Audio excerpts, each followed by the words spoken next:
ABC caved to threats. Okay, reports. This is public knowledge. Reports are out there about how a terrorist fired on one of their stations, threatening to do harm to their employees unless they put Jimmy Kimmel's show back on air. And they caved. All right. Now, there is something that's going on in the air which we all need to take note of. All right. There's some now. Let's listen to this. This video is quite short. Jimmy Kimmel's return is actually, in one way, good news for many small businesses. And why is that? If Jimmy's show wasn't brought back much sooner, the violent left would have burned down their small businesses because they blamed conservatives and the Trump administration, and they still keep telling these lies that Donald Trump was the one who got Jimmy's show suspended. If Jimmy's show was suspended because Donald Trump did something about that, then why was he brought back last night? So let's listen to this, and then we'll just go over a few news items. Oops. Sorry.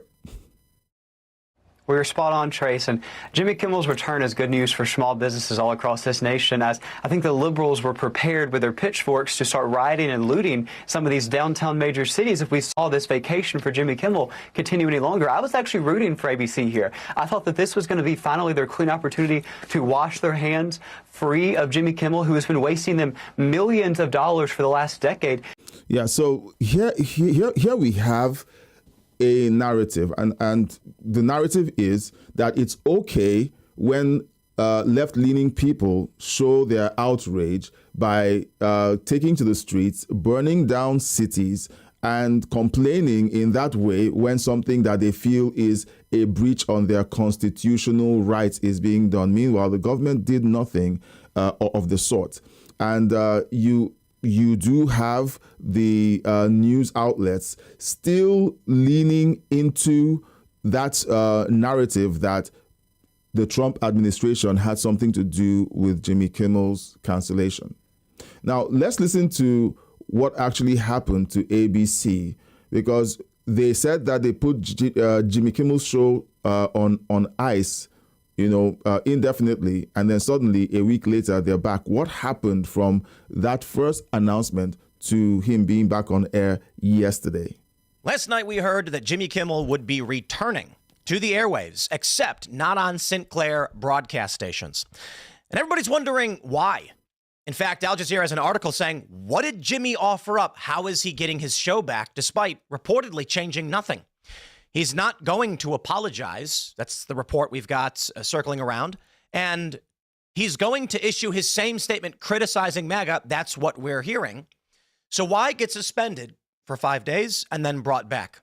Well, my friends, there are a series of stories that are out, and I would speculate the terror attacks against ABC and the threats really got Bob Iger and Dana Walden terrified.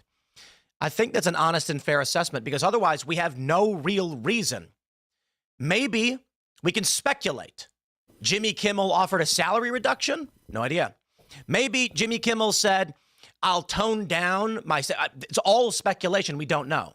The only thing we know right now is that following the suspension of Jimmy Kimmel, a man unloaded on an ABC affiliate in Sacramento. He had a note in his vehicle threatening death on Kash Patel and Pam Bondi, saying they're next. Sinclair had to pull the Charlie Kirk Memorial off the air just minutes before it was going to go on. So not off the air, but from their schedule, because several ABC affiliate stations started getting terroristic threats. So this is going on and it's not being widely reported. Let me know in the chat if you heard that this happened, because they're suppressing the fact that right now, people on the left have begun to use terror tactics to get their way. If you don't get your way, you ride up to a location or a station, and then you open up on that station, leave a note telling them that you'll be back to do more harm to them. This is what's going on out there, and it's not being widely reported. Right now, maybe it's not the reason, I don't know, but the only information we actually have to go on as to why they'd bring Jimmy Kimmel back without actually getting an apology or anything would be threats of death. And I will say this personally, I understand how Bob Iger must be feeling in the wake of these stories. His security team coming to him and saying, listen, they're going to kill you. Look what they've done in a matter of days. And I've got the receipts for you. All of this lines up. Now, I'll say a few things. I don't actually know. We don't have the reporting or the facts as to why ABC decided to bring Jimmy Kimmel back. So we can make up a bunch of reasons in our head. The only information that we have is terror attacks happened, and then without changing a thing, they said they'd bring him back. So what I would say is perhaps the probability is low that this was a factor.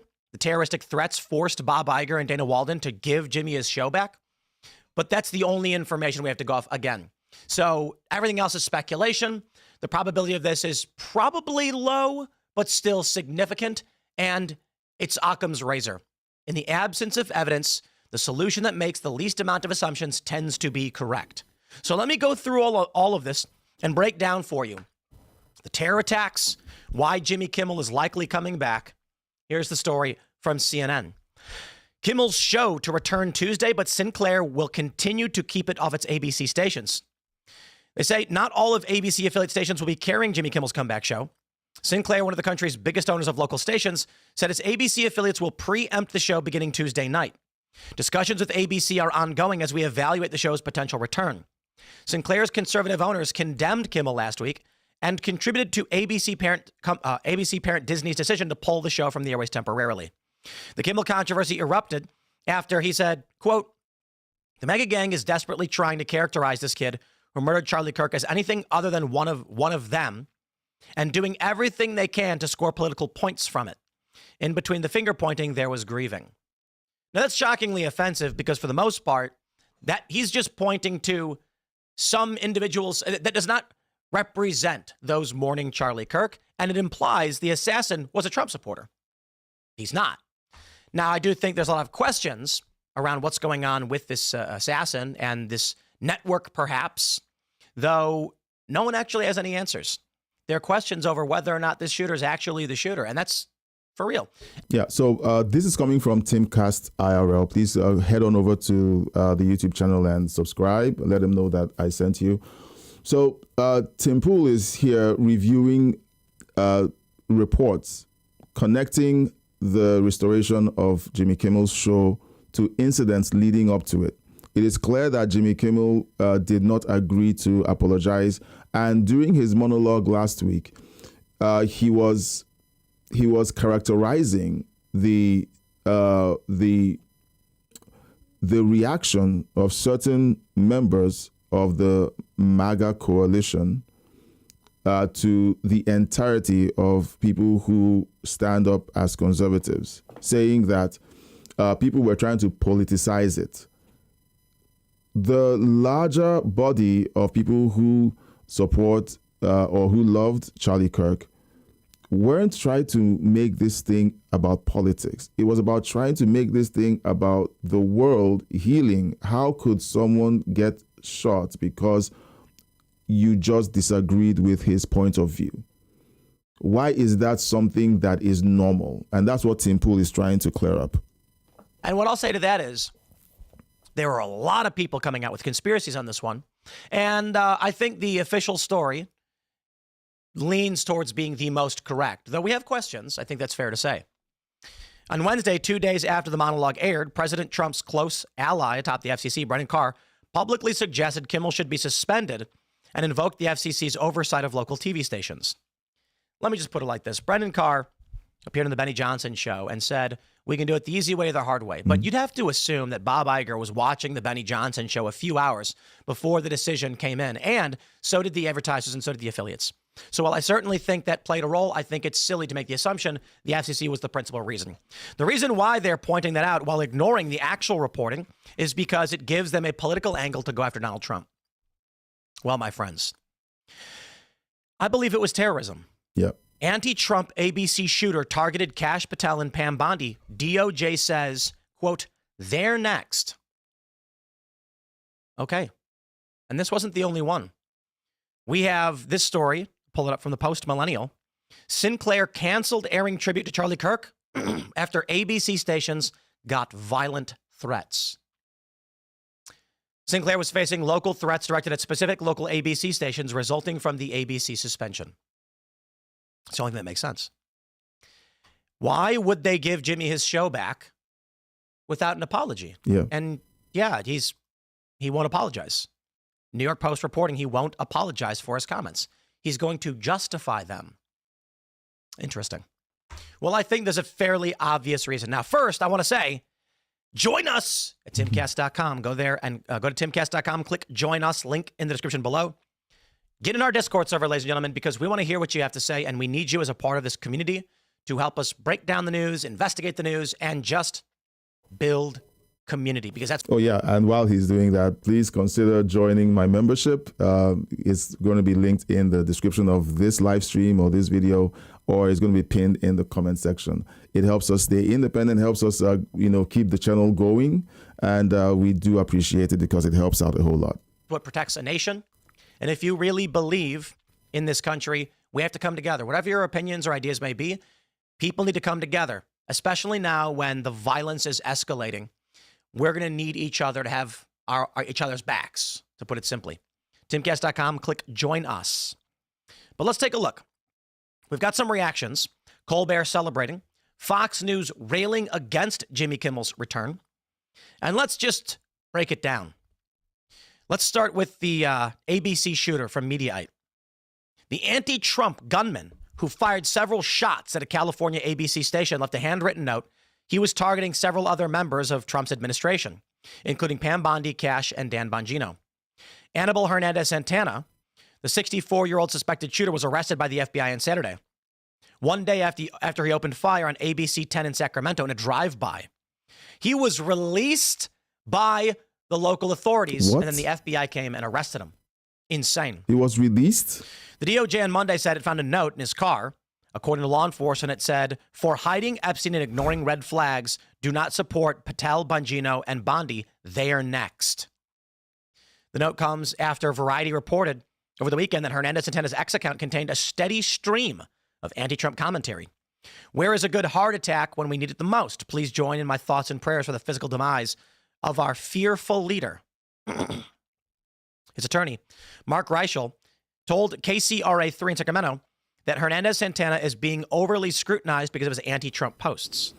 Excuse me, overly scrutinized. He drove by a business, a place of business, and opened fire on that place of business with a note claiming that the Attorney General and the Director of the FBI were next. How is that being overly scrutinized? Because what? He threatens the AG and the Director of the FBI. This is just crazy. It's insane to watch these kinds of things being said. And sometimes I wonder what kind of world we live in when people can openly say these things and people can take them seriously. I wonder how he still has a business. FBI Director Kash Patel on Monday morning posted on X that Hernandez-Santana was taken into custody under a federal hold for interference with licensed broadcast. Targeted acts of violence are unacceptable and will be pursued to the fullest extent of the law. From the Post Millennial. Sinclair Broadcast Group scrapped its plan to air a tribute to Charlie Kirk after multiple violent threats were directed at local ABC affiliate stations, according to a report from the New York Post last week.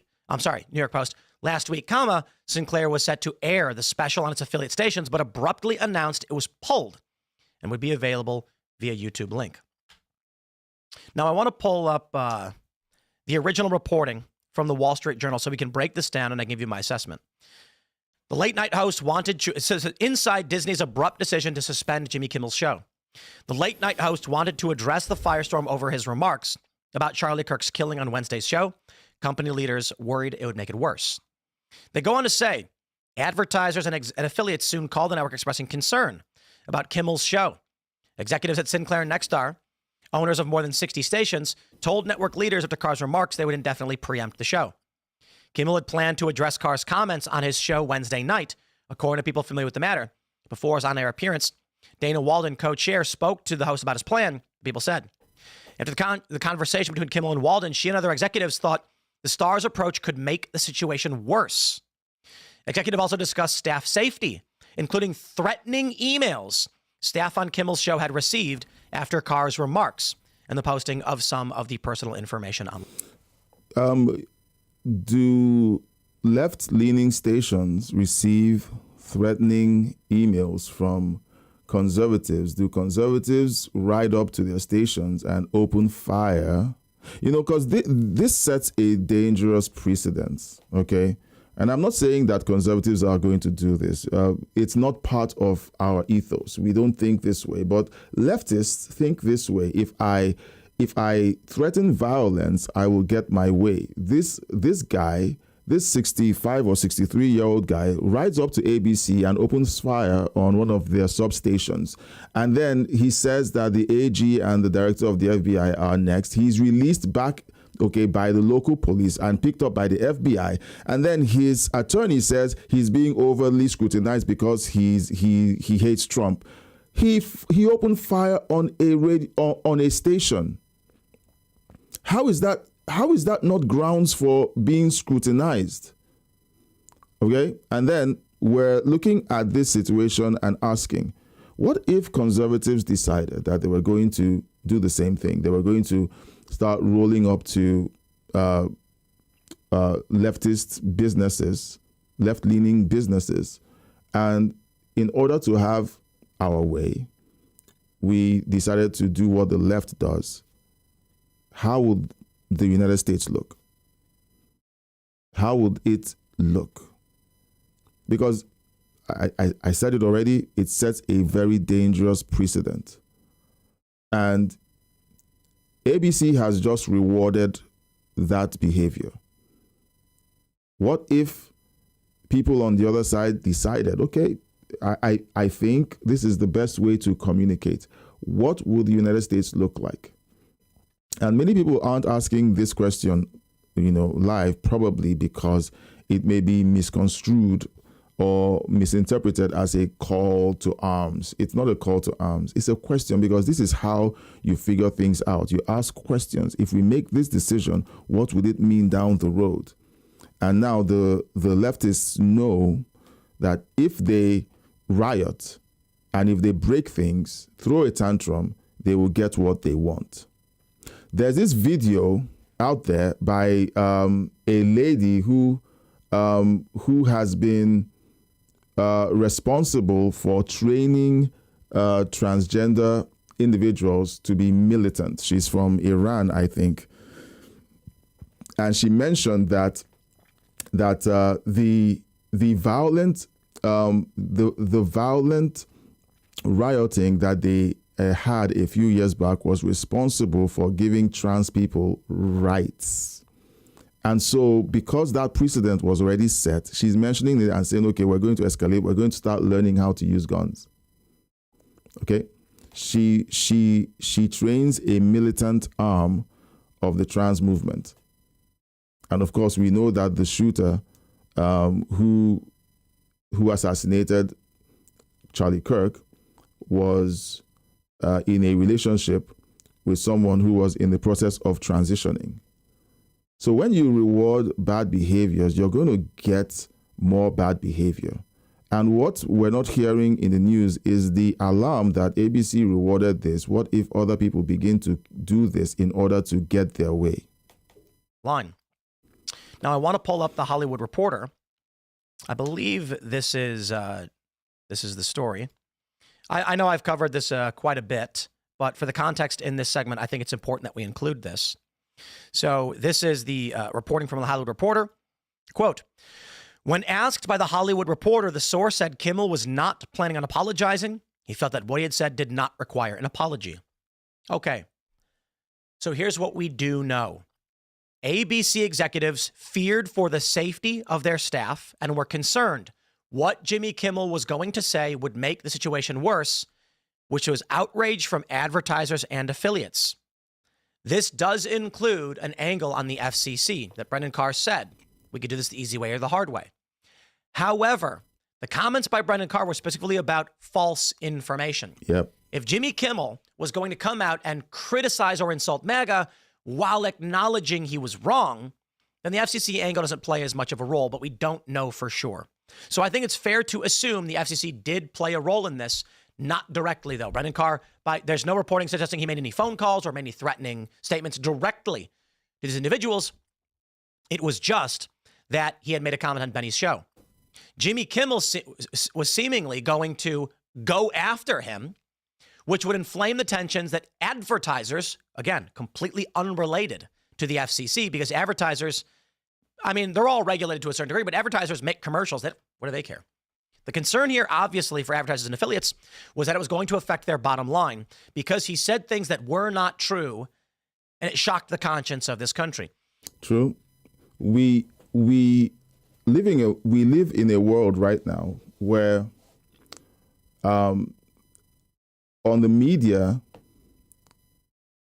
there's this picture being painted of business as businesses have to service everyone and keep doing business no matter what the market forces say.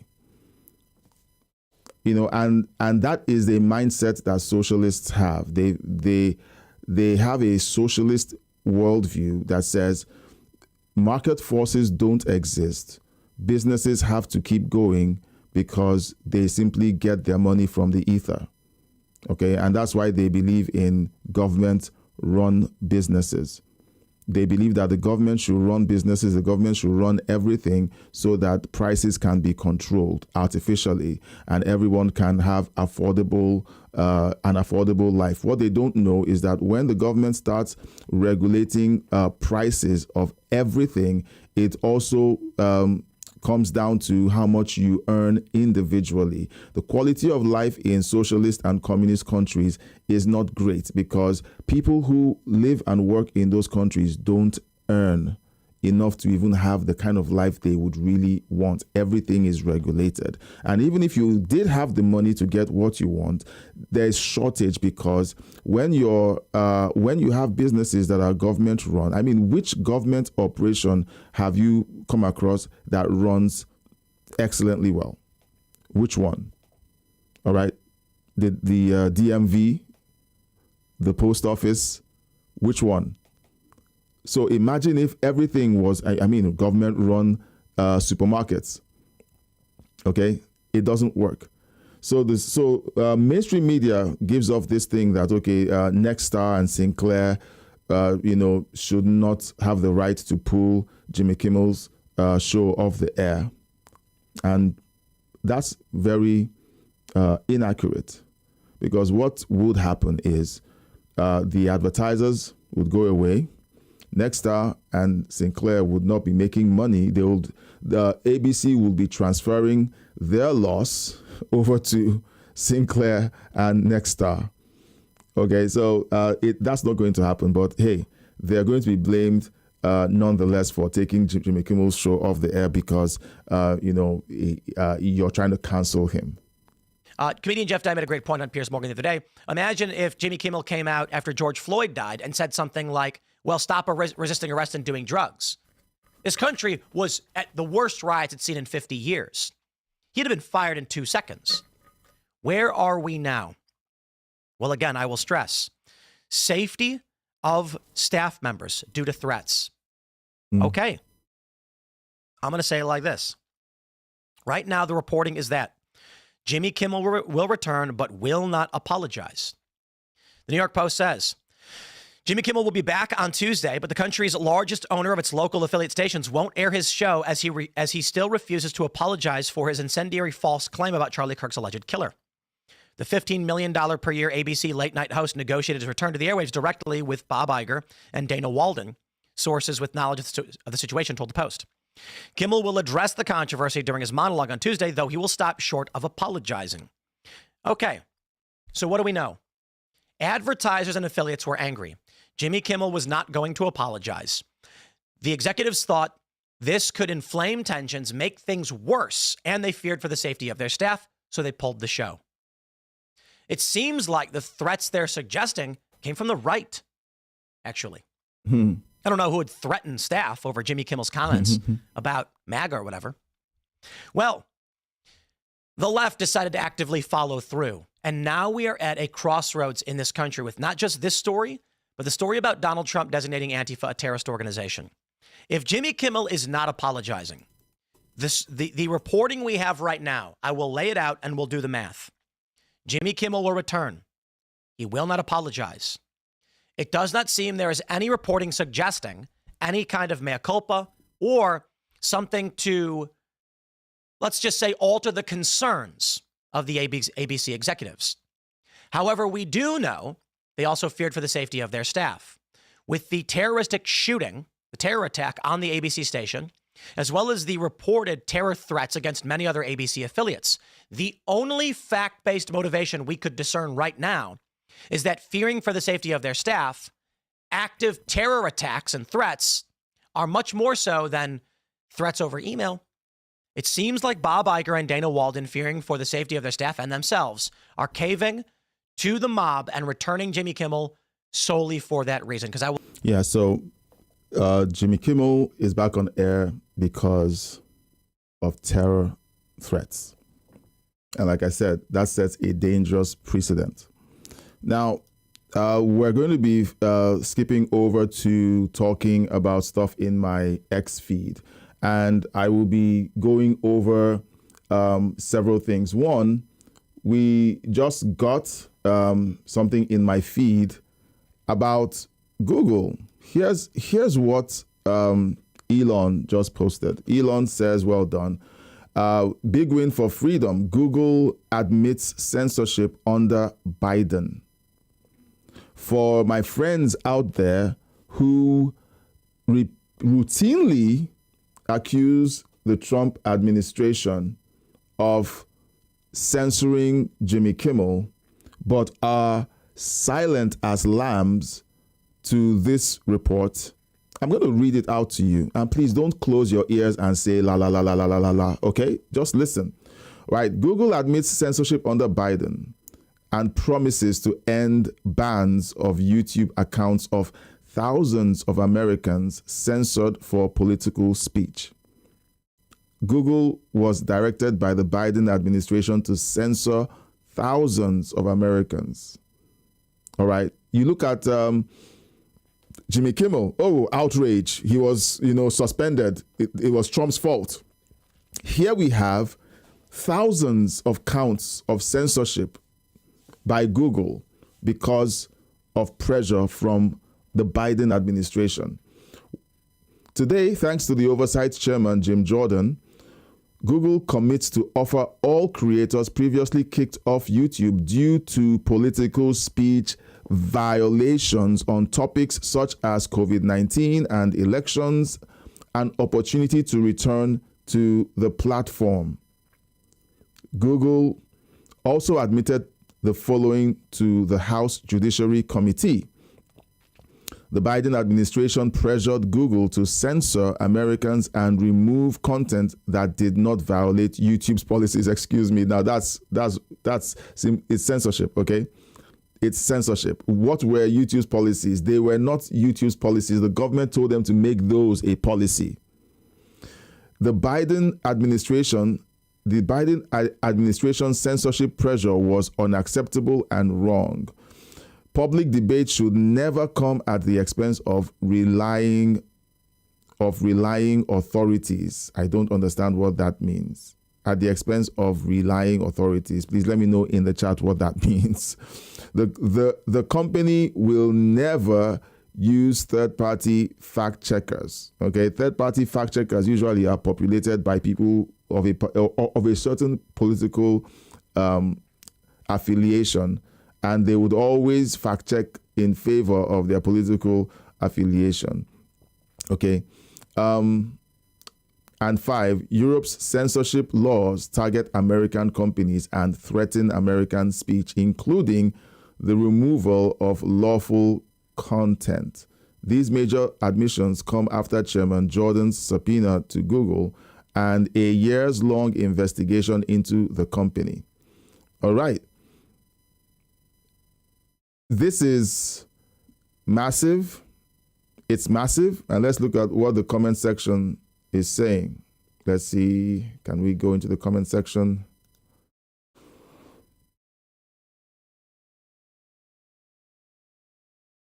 Jump into the comment section. Okay, let's go. All right. We will be compensated for 5 years. Now, this channel was banned for 5 years. Okay, like it's not. This actually happened, and we still have people out there who pretend it didn't. The Biden administration actively censored people, and everybody on the left was fine with it. MSNBC didn't call it censorship. They're fine with it. Let's be clear about what happened. There was censorship, massive censorship, wholesale censorship under the Biden administration. And everyone out there who is currently trying to make it sound like the Trump administration is censoring people should please take a look in the mirror. Where was your outrage when the Biden administration actively forced Facebook and Google to censor people they did not agree with when they said something they didn't like? Let me know in the comment section.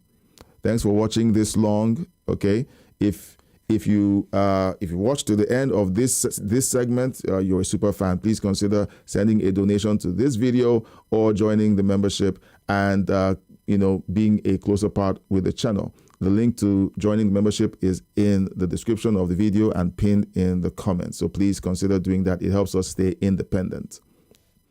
Thanks for watching, and God bless you.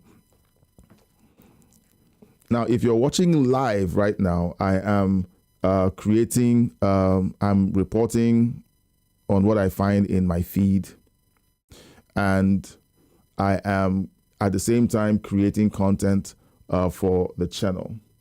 So I'm going to be doing a lot of this going forward. I will be doing a lot of this going forward. So if you would like to leave a chat, I would be glad to respond to your messages. Now, a few of you join somewhere in the middle. Some of you have delayed posts. So I'm going to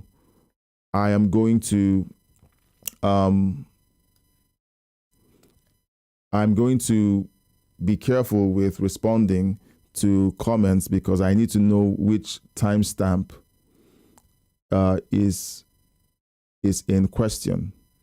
Okay, which timestamp is being commented on. If you're watching live right now, please let me know where you're watching from and your comments on the previous story. We will have a conversation on it. All right, let's see.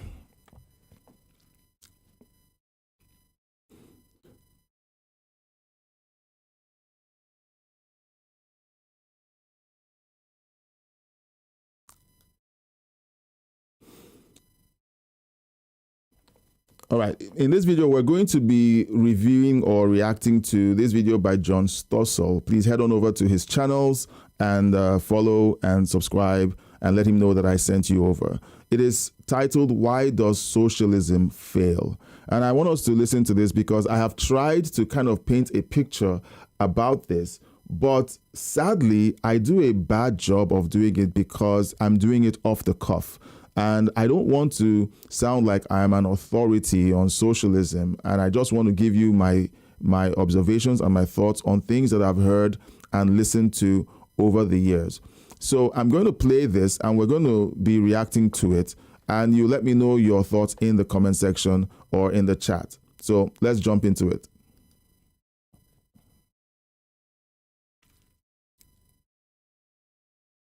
A pandemic called capitalist corporate greed.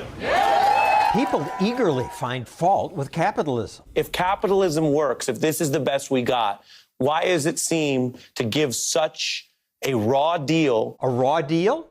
Is that what we get? I hear that from people now working for Joe Biden. Do I look like a radical socialist? Not especially, but with so many upset about America's wealth disparities.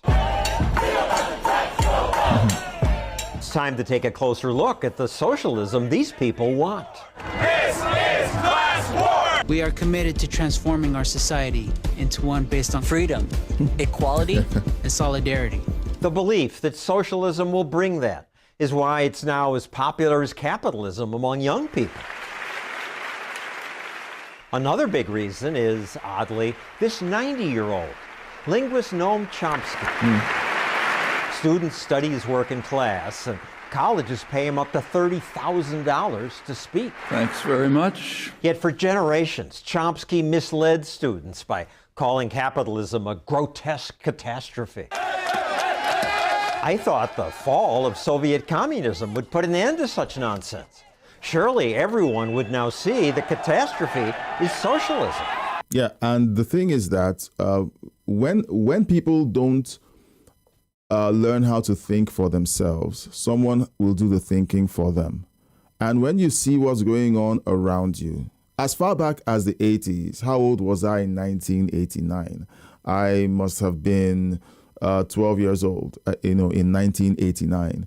And I watched the Berlin Wall fall, and I thought to myself, the people on the other side must really want to get out of there quickly. The people on the side that was run by capitalism didn't want to go anywhere. They were having fun. The other guys were having a raw deal, and it was very clear that there was something very wrong with the communist ideology. But no, socialism has come back strong. So in this video and the next, we'll bust 5 myths about socialism. The first is the claim that wasn't real socialism. The Soviet Union, this was about as remote from socialism as you can imagine. It's absurd to say that the Soviet Union was remote from socialism. Economist Ben Powell reminds us that when the Soviets made private business illegal, that's about as close as the world ever saw to the pure socialist end of the spectrum. But whenever socialism fails, people always say that wasn't real socialism. It doesn't prove anything about socialism in other countries. Working people have to be in control of production. The Soviet Union was the exact opposite of that. Working people had no control over anything. But that's the problem. That is what socialism inevitably delivers. Exactly. Socialism means abolishing private property in the major things that go into production and replacing it with some form of collective ownership. In practice, this means state ownership and control. And the Soviet Union had an abundance of that. Of course, the Soviet Union is now gone, so some say there is no true socialist country that exists today. But there is. Look at Venezuela. Yep. Just eating is a luxury. When I say socialism created hardship there, people trash me on my own social media. Read a book. Venezuela's not socialist. Think a bit. I'll do better than that. I'll listen to the politician who wrecked Venezuela. El capitalismo es el reino de la injusticia. Because capitalism is tyranny. Hugo Chavez said his government must take over businesses. ¿Y este edificio? Es un edificio que tiene comercio privado de joyería. Expropiese. Expropiese. That's socialism.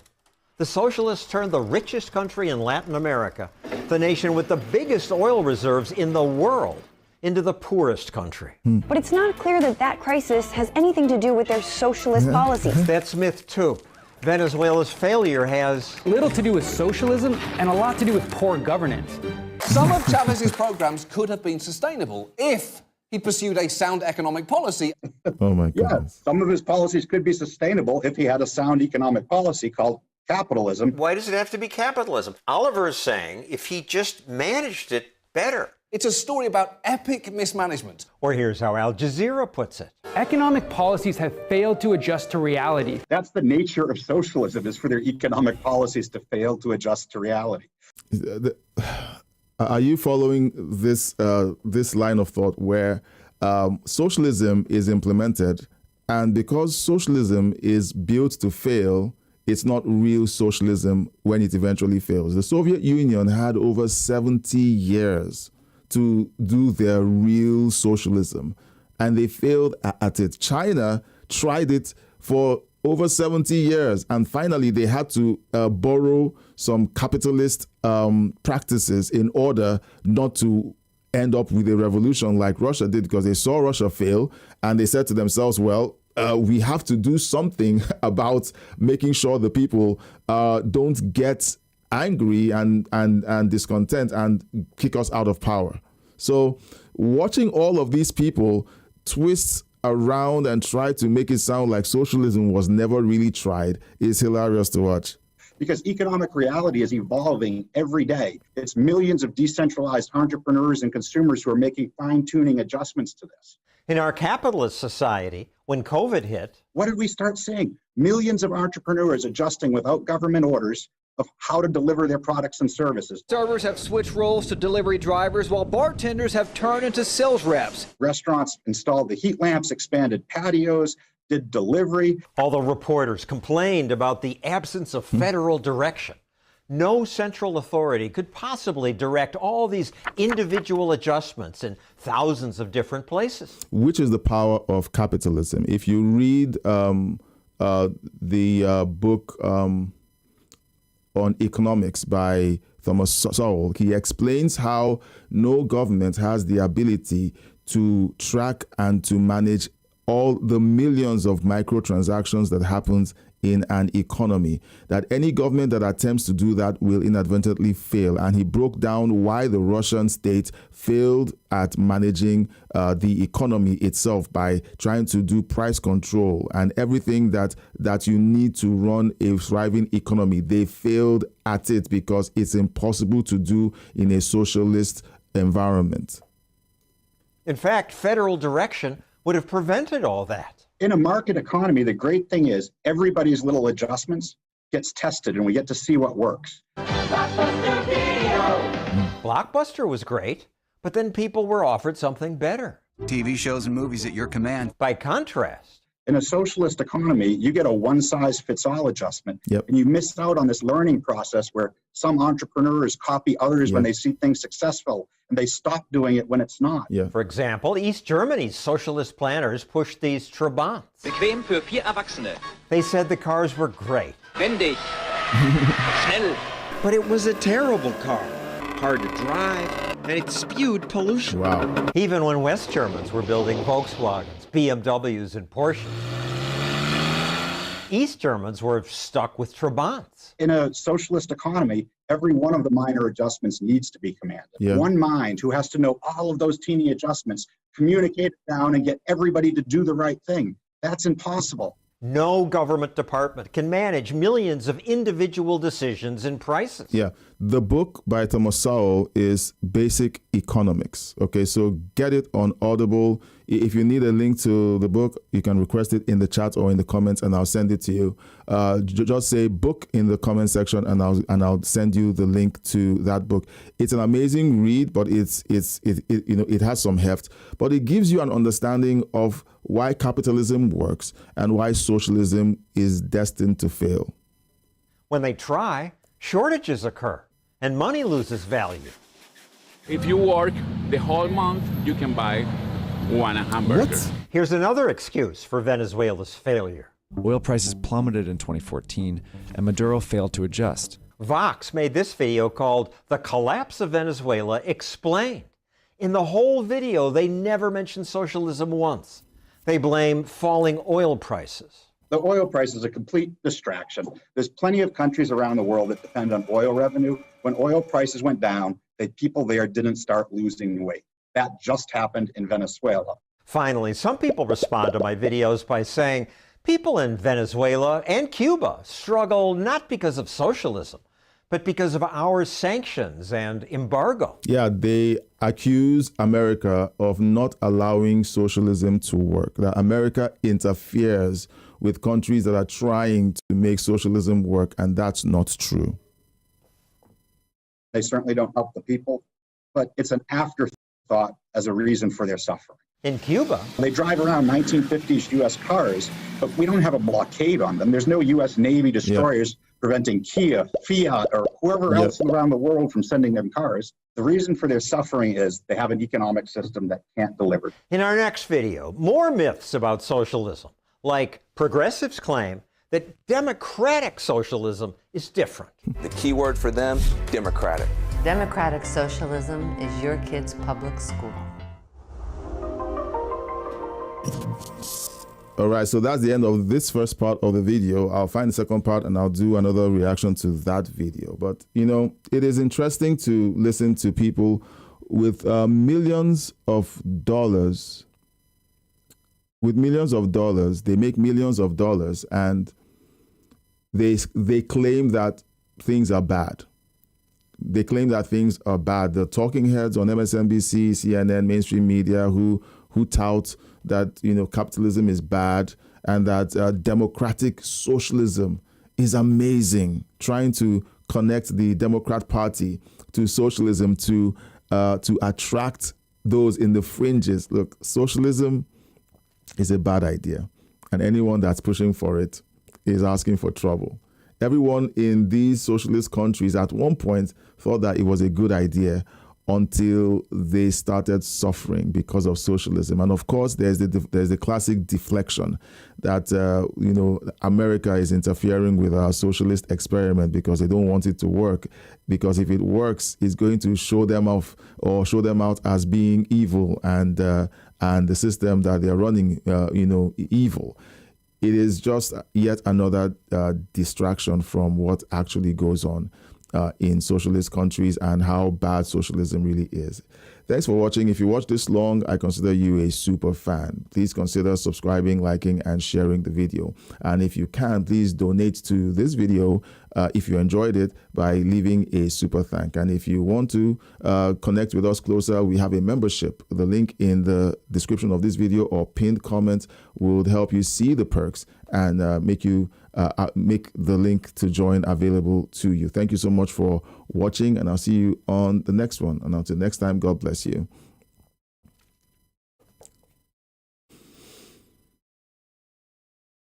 All right, that's the next video done.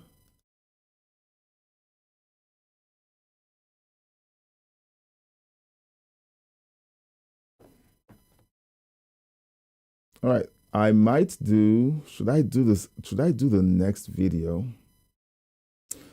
I think I might do the next video. Let me close a bunch of tabs.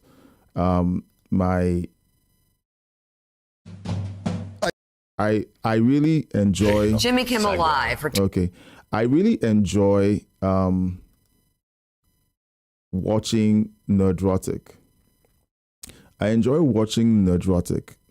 It helps me avoid needing to go out there and watch movies, because it would really be upsetting to pay so much money, head out there to watch a movie that totally blows. I'm not looking forward to being disappointed. So I like to just stay away from those things. All right.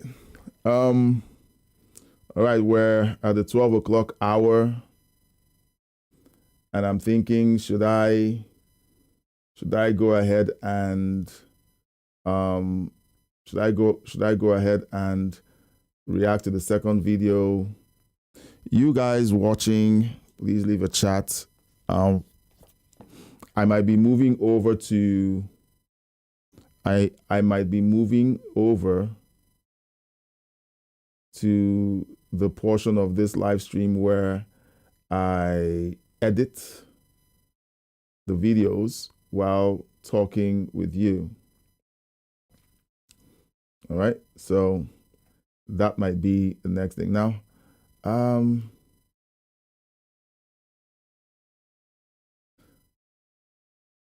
okay, I'm going to do a search for the next video because I want to be done with this. All right, now if you happen to be watching this and you're just curious about how this all works and you want to do you want to create your own YouTube channel, please consider reaching out in the chat and saying or in the comment section and letting me know that that you're interested. in learning. Let me know that you're interested in learning how to create content like I do. I am trying to do as much as I can to grow my channel. And it isn't easy to do. It isn't easy to do without without using clickbait. So I try to avoid using clickbait from growing my channel, and I try to avoid lying. Okay, I think clickbait is lying. Do you like clickbait? Do you like clickbait? Let me know. Let me know in the comment section if you like clickbait. I don't like clickbait. I feel like clickbait is dishonest and it creates expectations and then fails to deliver on those expectations. So I'm looking for the second video. I'm looking for the second video and I'm having a hard time finding it. So if you could leave, let me know where you're watching from. Let me know where you're watching from, and let's have a conversation while I try to find the second video, because I would love to complete that. I'm a completionist. Like I just have to complete it. I have to complete it. So, socialism not popular. I'm seeing the same video.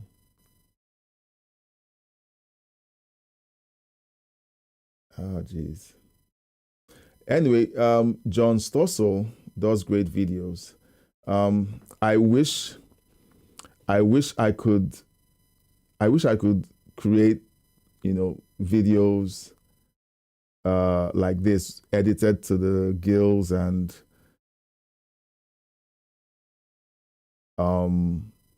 well formatted, but I honestly don't have the time or the budget to do that.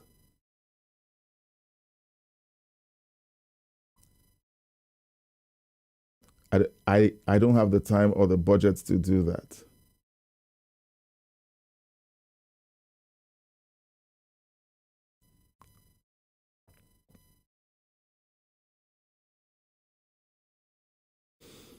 All right, I'm going to put this link up. This is interesting. Hope you like that as a talking point while I look for the next post to react to. All right, so on Common Sense on X, okay, you can head on over and follow him. I thought I was following him. Okay, now I am. Myth: National Socialism is just like Marxism or Marxist communism.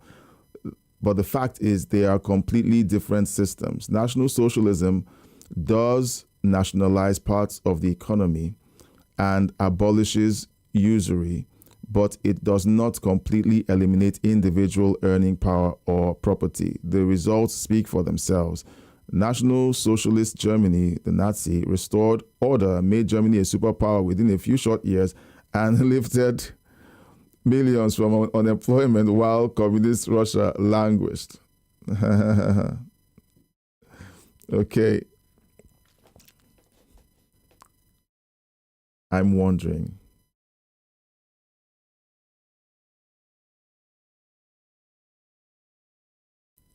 So on Common Sense is, well, Hitler did win through a democratic election, but not without enforcement.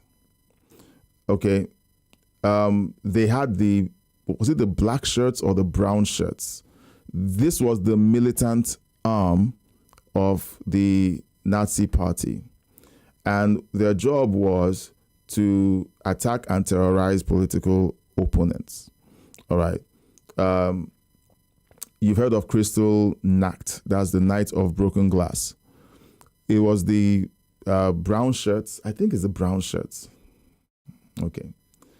I'm going to have to.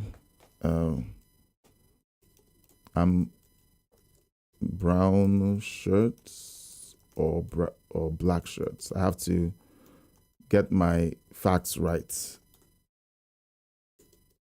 Let's see if ChatGPT. Yeah, so it was the brown shirts. Okay. Oh, so I was mixing them up. So the military wing, the paramilitary wing of the Nazi Party, active between in the 20s and the 30s, nicknamed brown shirts because of their brown uniform shirts. They played a huge role in Hitler's rise, using intimidation and street violence against opponents. So when you have statements like this, Hitler won power through a democratic election, they don't tell you that it was on the wings of intimidation and street violence against opponents. Okay? Now, Benito Mussolini saw the success of Hitler's strategy, and he goes ahead and he creates his black shirts. All right, so the black shirts refers to Benito Mussolini's fascist paramilitary squads in Italy, the Squadristi, wore black uniforms, hence the name. They were used to suppress opposition, intimidate voters, and enforce Mussolini's power. So Nazis had brown shirts in Germany, fascists under Mussolini had black shirts in Italy. And what do the Democrats have? Any takers in the comment section or in the chat? Anyone? They have Antifa. Okay? They have Antifa. So we are seeing I'll give it to the Democrats and the leftists.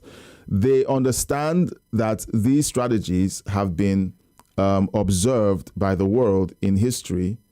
We know about the Nazi brown shirts. We know about the fascist black shirts in Italy. And they're like, okay, they want as much distance between them and the likes of Antifa, Black Lives Matter, and so on, who are essentially, Antifa essentially is the militant version.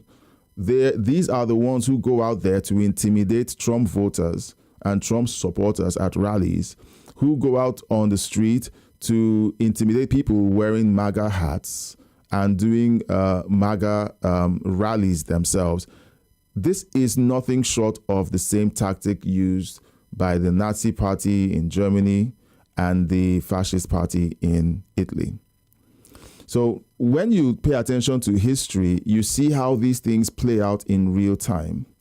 And when you see a modern day expression of those ideologies, it's very easy to track. So the next time you're in an argument with, I hate arguments, but arguments seem to come to you occasionally. When they come and they say, well, Hitler, was elected through a democratic election, just like Trump. Well, Trump didn't have a militant wing walking around intimidating Democrats. We don't see Democrats afraid of flying their flags or wearing their T-shirts or hats expressing how Democrat they are. People who have gone to Trump rallies to prove that Trump rallies are as violent as the news says that they are, go in there and they're shocked at how welcoming these conservative rallies are.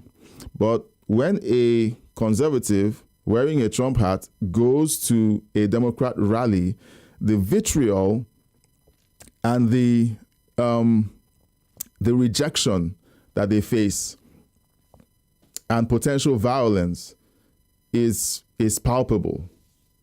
Okay, and when I say palpable, people curse them, people use slurs against them if they're brown or black people. It's not even close. All right. So this person is going through a thread of trying to prove certain things, but I think I'll stop here. The Nazi Party was a socialist party. The Democrats are trying to push socialism while accusing Donald Trump of being a Nazi, while doing Nazi things. It's really interesting to watch. Well, I guess I'll make this a video as well. So thank you for watching so long. Now, those of you who are on the live stream, please stay on the live stream. I'm batch recording my content, so I'm going to be interjecting with endings as I do these videos. Thanks for watching. If you watch this long, I consider you a super fan. Please consider liking, subscribing, and sharing the video. And if you could, send a donation by leaving a super thank. It's a means that YouTube allows for you to donate to my account, to my channel financially. And if you want to join the membership, be a part of the family, support the channel, keep us independent, and keep us going by becoming a member. The link to that is in the video description below or in the pinned comments in the comment section. Thank you so much for being a part of this video where we debunk the so-called myth about Hitler simply winning through a democratic election. We did see that there was a lot of intimidation happening on the streets. So thank you for sticking around, and I'll catch you on the next one. And until next time, God bless you. All right, that does it for this video. I accidentally found this and ran into this content, so I hope people like the content. If you liked the research, the real-time research that I'm doing while I'm going through these stories, please let me know in the chat. Okay, those of you who are live, please just let me know, because I think that being able to be intellectually honest about things, because I saw what happened was I saw this, I thought it was interesting. And then I figured, okay, I'll do a video and the take that this guy has might be interesting. And I'm like, I'm not too sure I made the right decision, but I was already talking and I was like, okay, well, let's see if we can break this down, because life is really nuanced. Okay, life is nuanced. When you're having conversations, you're going to meet ideas that appear to be great ideas on the surface, but we need to be brave enough to unpack these ideas. Sometimes when I'm doing stuff like this online, I feel like, I hope I don't unpack something I don't like. All right. And all of us are that way. There's always something that we're hoping fits our worldview. And so when we see something, we're like, I hope this is something I'm going to enjoy or I'm going to like. And even when you find something you don't like, we should be brave enough to explore it. And just like I do, I go to ChatGPT and then I ask questions. I'm like, okay, does this make sense? Is this right? And then I go ahead to proceed to kind of break down these ideas and, see that my conclusions are either well-founded, whether I'm right or wrong. I basically get an education at the end of the day. So I won't be able to, I can't find the second video, but there is another video by John Stossel, and I want to do this one because I don't know why I'm doing this socialism set of videos. I'm down. I have been sucked down the socialism rabbit hole. Okay, and I want to talk about breaking news. But this is where the problem is. Okay, most of the breaking news that we experience on a day-to-day basis is because people make decisions based on the education that they get. And most of the education that they get is wrong. For example, people who support socialist policies, they support them because the people who educated them did a bad job. And they taught them that something that was a failure and that had created hellscapes on other continents is really good, and America should adopt it. Oh, how about the fact that they tried it over there and it created a hellscape? Oh, no, they didn't really do it the right way, but we can, and we have the ability to, because we want to make it democratic socialism. So we're going to review this, and let's see how it goes. If you're watching live, please, I love engaging with you in the chat section. If you can, if you're not driving or doing something, or if you're watching on a screen, then I'll understand that you can't leave a chat. But please consider chatting while we're watching the video so that we can have a conversation about this video. All right. So I'm going to jump into this right now.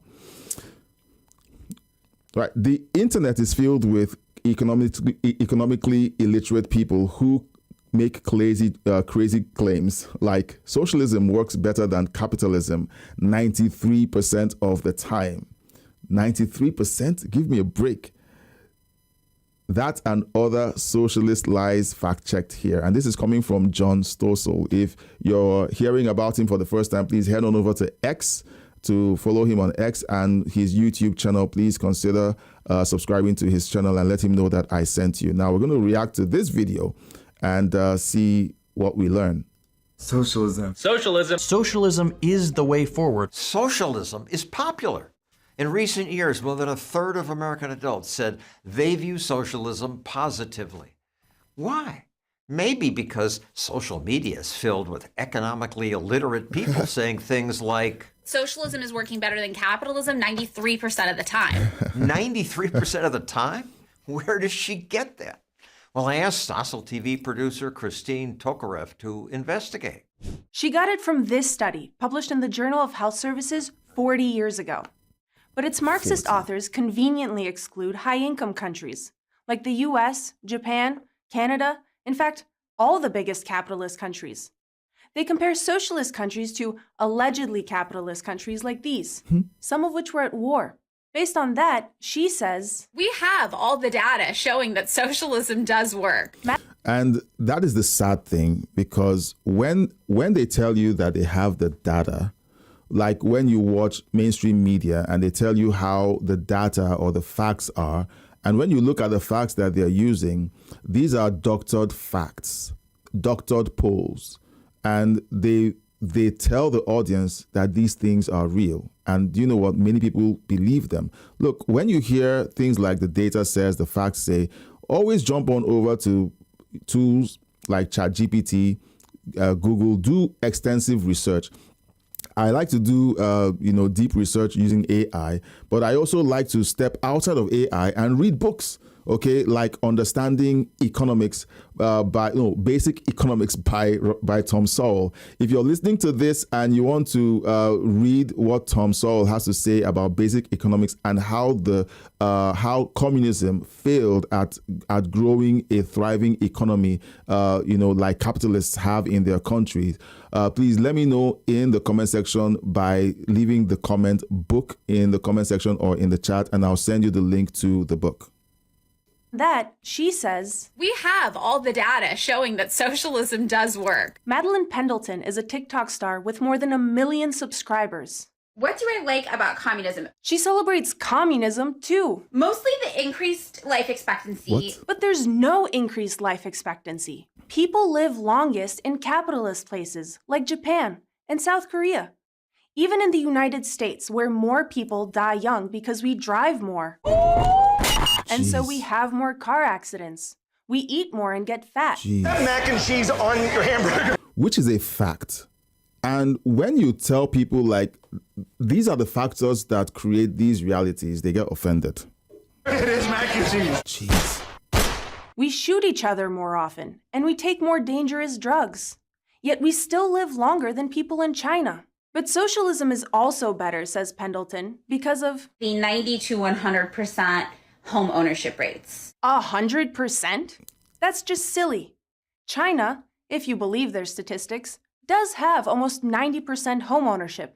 But that only happened after China terminated socialist housing. Under socialism, just 20% of people owned homes. In socialist Venezuela, homeowners don't even own their homes. Dozens of people squatting in this abandoned office tower in central Caracas. Yet Pendleton claims the commies want to steal your house from your landlord and give it straight to you. Pendleton has plenty of company praising socialism on social media. And when they say things like they should do a wealth transfer, take from the rich and give to the poor, that is stealing from people who literally built wealth by their hard work and grit, and then handing it off to people who don't want to work. They simply are envious that someone else is more successful, and they simply want to take what they've spent their lives building and then, use that for whatever habits that they have going for them. So it's sad that a lot of people are lining up to support this. But you know what? I've always believed that lazy people support socialism.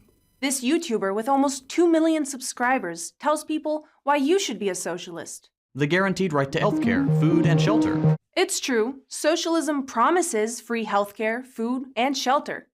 But that doesn't mean what people get is any good. Look at Cuba. El sistema nacional de salud cubano está destruido.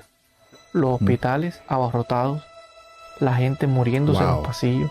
This socialist TikToker with Karl Marx-like hair has 100,000 subscribers. Capitalism is a political economy which prioritizes profits over people. The antidote to that political economy would be socialism, a political economy that prioritizes people over profits. Socialist theory does.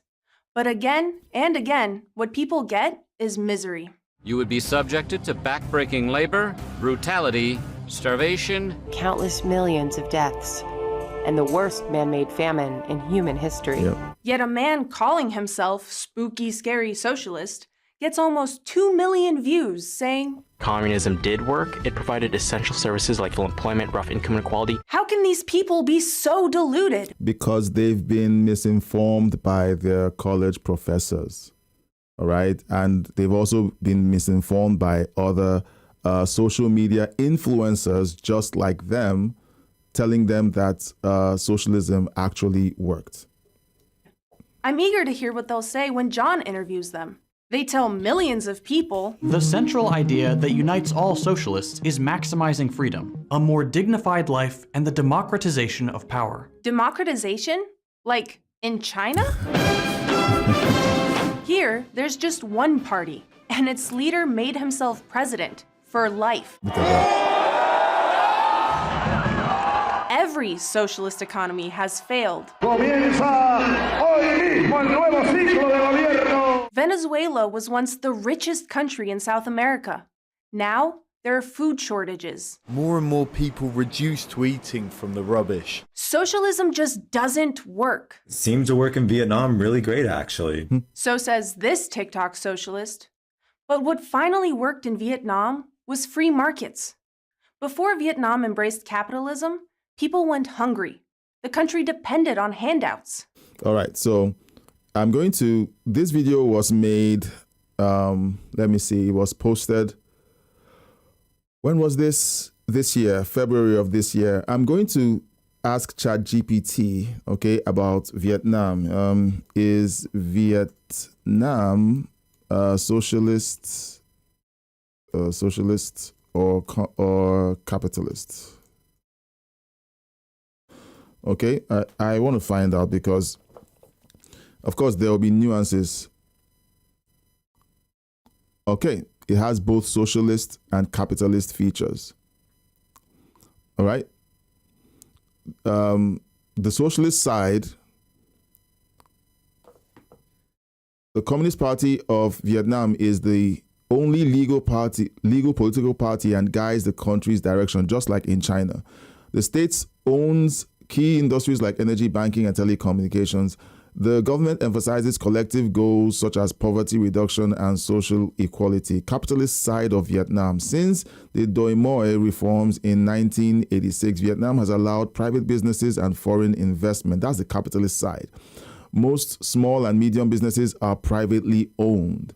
The economy is open to global trade. Vietnam is a major exporter of electronics, textile, and agriculture. Basically, a blend.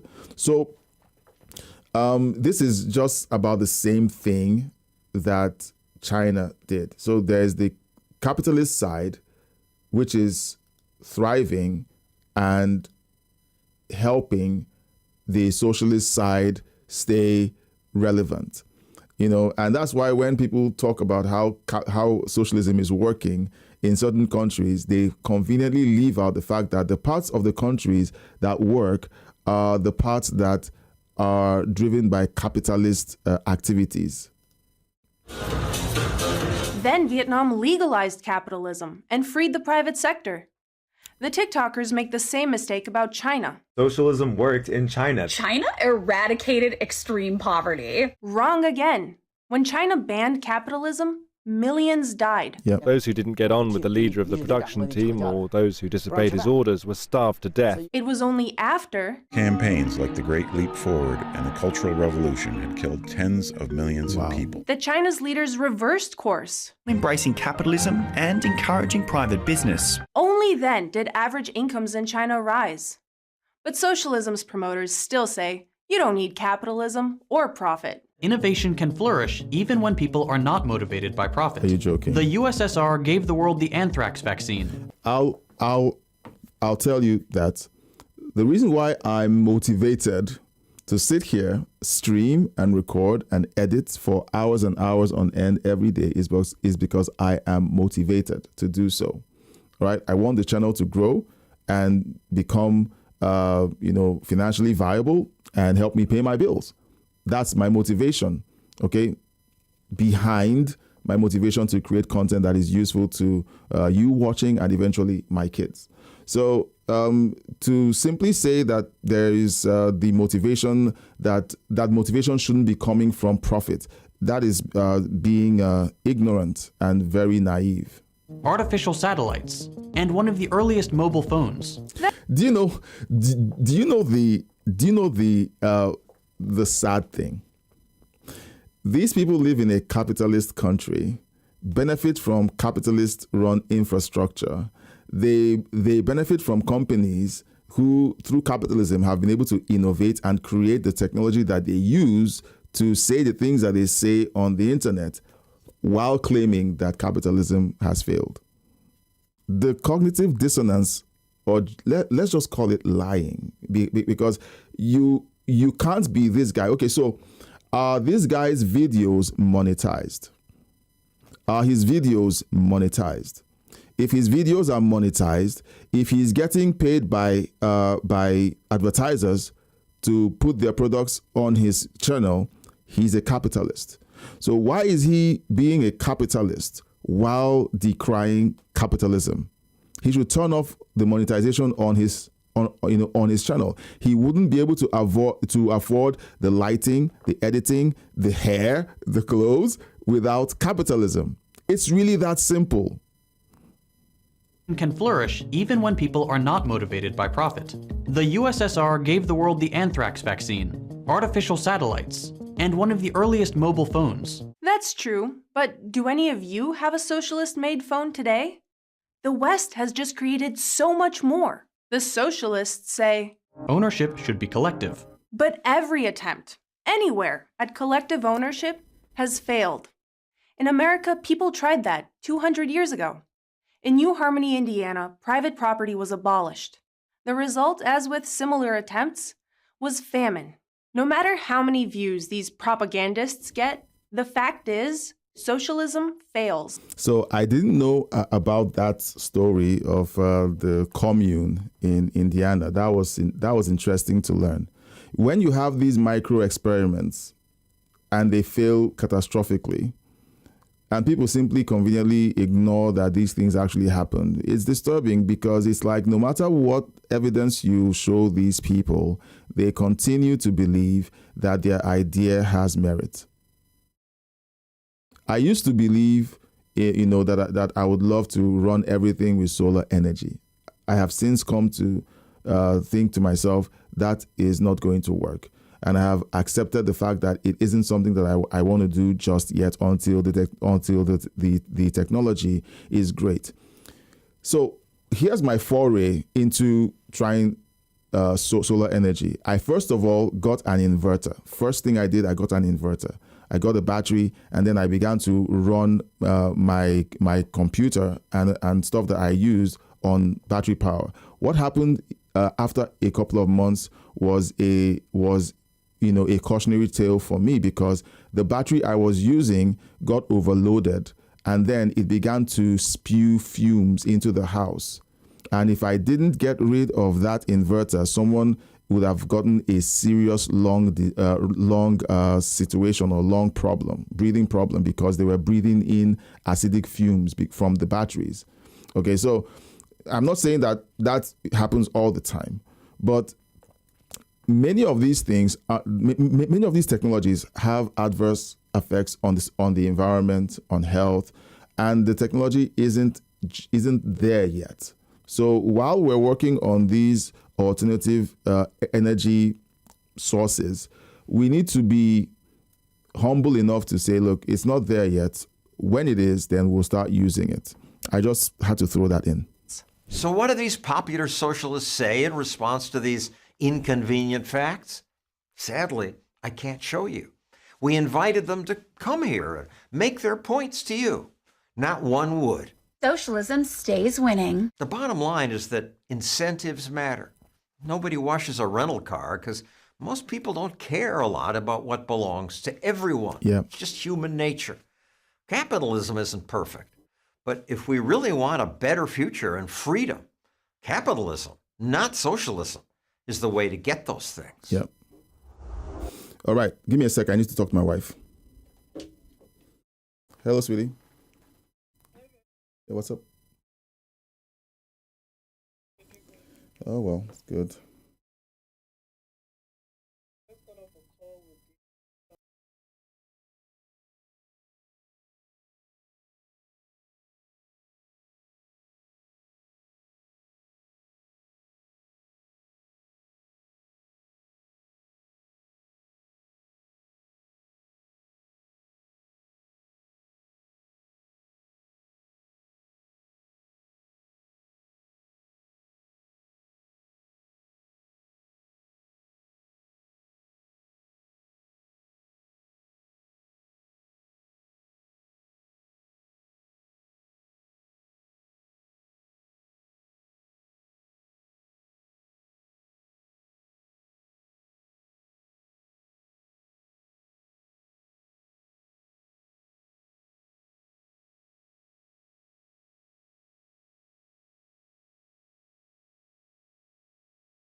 All right, sorry for the break in transmission. My wife called and I needed to take my wife's call. So, so we're done with this video. Oops, I forgot to stop recording. Right, so we have breaking news, and I would like to talk about the breaking news story.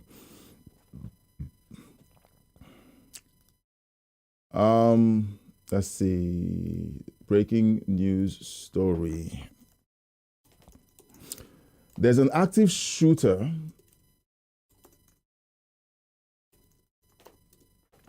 unfortunately, we get these kinds of stories coming from one side.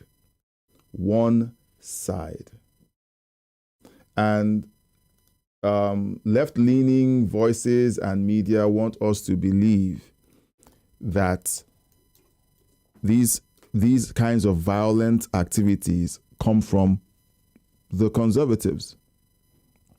All right? So we're going to jump into this story. Breaking news. Active shooter. Oops, sorry. I haven't. Breaking news. Active shooter at ICE facility in Dallas. 3 people have been shot at an ICE facility in Dallas. Police are searching for a suspected sniper, possibly positioned on a rooftop, with at least one federal officer reportedly pinned down. Heavy law enforcement presence on the scene. Situation remains fluid. Casualties feared. Look, we have a problem in the United States. We have a problem. Some breaking news today because we are following this story closely, hearing about a heavy police presence at an Immigration and Customs Enforcement facility. This is in Dallas. It's off Interstate 35 near Mockingbird. Now, we sent Natalie Haddad out as soon as we heard reports. We've reached out to Dallas police, and we do have our senior crime and justice reporter, Rebecca Lopez, reaching out to her contacts as well. She's actually on her way into the studio, but she is on the line right now. Okay, Rebecca, we know you have some great contacts out there. What are you hearing? So I am hearing that DPD right now is looking for sniper or snipers that may have been on top of rooftops near buildings around the ICE facility. Now, we just came off the assassination of Charlie Kirk, a sniper on a rooftop. We've seen mainstream media deflect and say, we don't know who did it. It could be, someone from the MAGA gang. We've seen how they've run interference, especially leadership in the Democrat Party, trying to say, well, it was bad that Charlie Kirk was murdered, but he said these things, making it okay that the shooter did what he did to Charlie Kirk. And now, less than 2 weeks after Charlie's murder, we have a shooter on the roof. And they are saying that there could be several. Now, this smells of copyright, of a copycat strategy, where it's like, oh, snipers, good idea. It worked, with Charlie Kirk. It could work at all of these ICE facilities. Do you see a pattern here? There have been 3 people wounded. According to sources, at least 3 people have been transported to the hospital. I was told by one of my sources that perhaps EMS couldn't go in immediately, and officers were transporting 1 or 2 of the wounded in their squad cars. And that's what we know at this point. They are, I don't know who the wounded are, as they have not been able to confirm that, but there was a bus of detainees nearby. We don't know if it's actually detainees that have been shot, but there has definitely been 3 people wounded. And they are looking for shooters that were possibly on nearby buildings. They're obviously warning people to be very careful if they're in that area. You see a huge police presence because they are still looking for whoever shot and wounded at least 3 people near at the ICE facility there in Northwest Dallas. So here we have a copycat shooter. This is clearly a copycat shooter. All right. It's interesting that when people warn that if this kind of behavior is not condemned by everyone, both on the left and on the right, someone is going to get up and do the same thing. And they say, no, you're being an alarmist. It's not going to happen. You guys are trying to extend your authoritarian power. And then it happens at one ICE facility. Already there was a shooting at an ICE facility a few weeks back. And then it was like, oh, there's nothing to see here. Charlie Kirk gets murdered by a sniper on a rooftop. And now, barely 2 weeks after that incident, we now have snipers, they don't know yet, on rooftops shooting at ICE facilities or at an ICE facility. Do you think this is going to keep happening? Now that they've learned we can use rifles from long distance to harass ICE facilities. Clearly, standing in front of ICE trucks while they are transporting detainees isn't working. Let's scare them enough so that we can murder them from a distance. Or let's scare them enough into believing that we can murder them from a distance. This is what people have been warning about, the escalation of violence coming from left-leaning people. And you know what they do? They'll get up and say, well, the problem isn't the fact that there has been violent rhetoric coming from the left, calling ICE Nazis and fascists, demanding that they take their masks off. Well, California has succeeded in mandating that ICE agents operate with their masks off. With the level of violence being perpetrated on them right now, the governor of California, Gavin Newsom, is trying to escalate this into their personal lives by revealing their identities. These are the guys who say that they are trying to, that they want to turn down the temperature. And they are still having people on rooftops firing into ICE facilities. I'm looking forward to the reporting that will happen from TDSBC and CNN, saying that either the problem is the fact that that Texas gun control laws caused this problem to happen, or that, well, we don't want people to be violent, but ICE is terrorizing the community. And that's double speak for saying ICE deserves the terror that it is facing from unknown assailants. Well, let me know what you think in the comment section or in the chat. Let me know your thoughts on the fact that this looks like a copyright.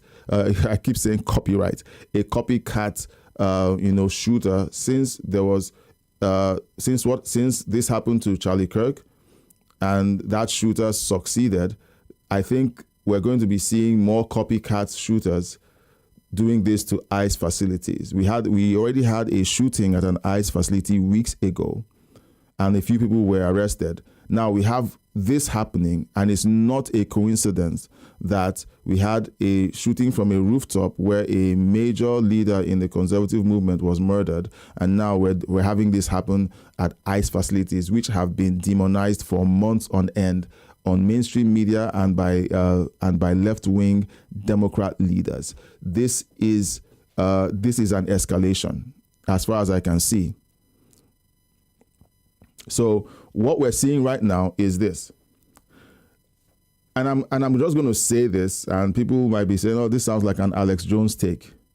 This is an escalation, and we're seeing an insurgency in the United States. It's an insurgency. Because if you have these kinds of incidents popping up at every ICE facility, all right, it's an insurgency.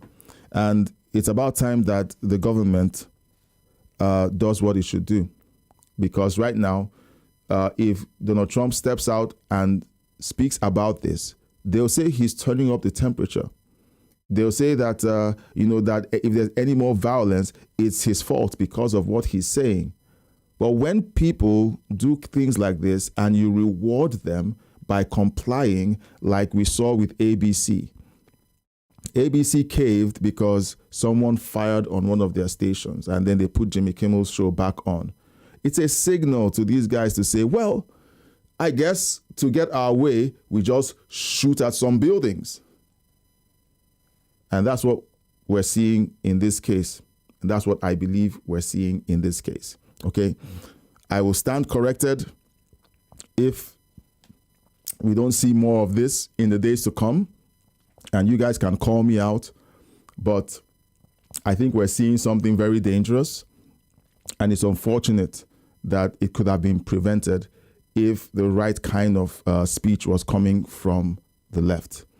Let me know what you think in the comment section of this news story, of my reaction to the story. If you've watched this long, I consider you a super fan. Please consider subscribing to the channel, like the video, share the video, and please consider leaving a super thank. It's a means that YouTube gives you to donate to the video if you like the video. And if you want to connect closer to us, you can join the Crossroads family by joining the membership. There's a link in the description below that will tell you everything you need to know and give you the opportunity to be a part of the Crossroads family. Thanks for watching so far, and until next time, God bless you, and I'll see you on the next one. Right, if you're watching live, okay, and you're confused, please don't be confused. This is a live recording. I am recording my episodes live, and I'm just doing it because I am doubling down on my content. I'm doubling down on my content. I want to work efficiently. So I was just on the phone with my wife. We have a few things that we're talking about and we're working on. There's a project we're working on, and it has to do with broadcasting. And when it's ready, I will let you know. But she had an idea. I wasn't sure I wanted to jump on the idea, but we're jumping on the idea. And when it's ready, I will let you guys know about it. It still has to do with creating content. And we were talking about that. So let us look into this story. Now, those of you who are live, I enjoy doing lives because I want to have conversations. I enjoy having conversations. So please let me know your thoughts on that story. Okay. Now, we had the report earlier about Google deplatforming thousands of Americans. And here we are, here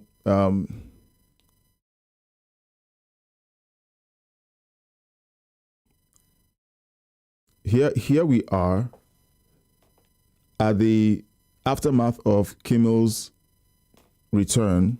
I'm still waiting for people to claim that Trump was a part of the process of him getting suspended. We're about to start another video. Leave a comment, leave a chat while I'm doing the video. We'll talk about it. All right. Okay. Make sure I'm recording. I am.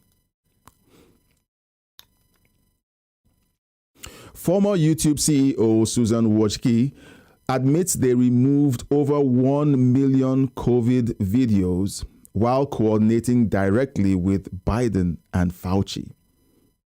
Even more disturbing, she doesn't defend the censorship. She pathologizes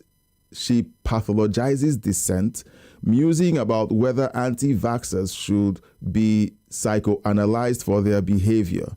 This wasn't content moderation, it was government-directed censorship at mass scale, erasing science, silencing citizens, and rewriting reality.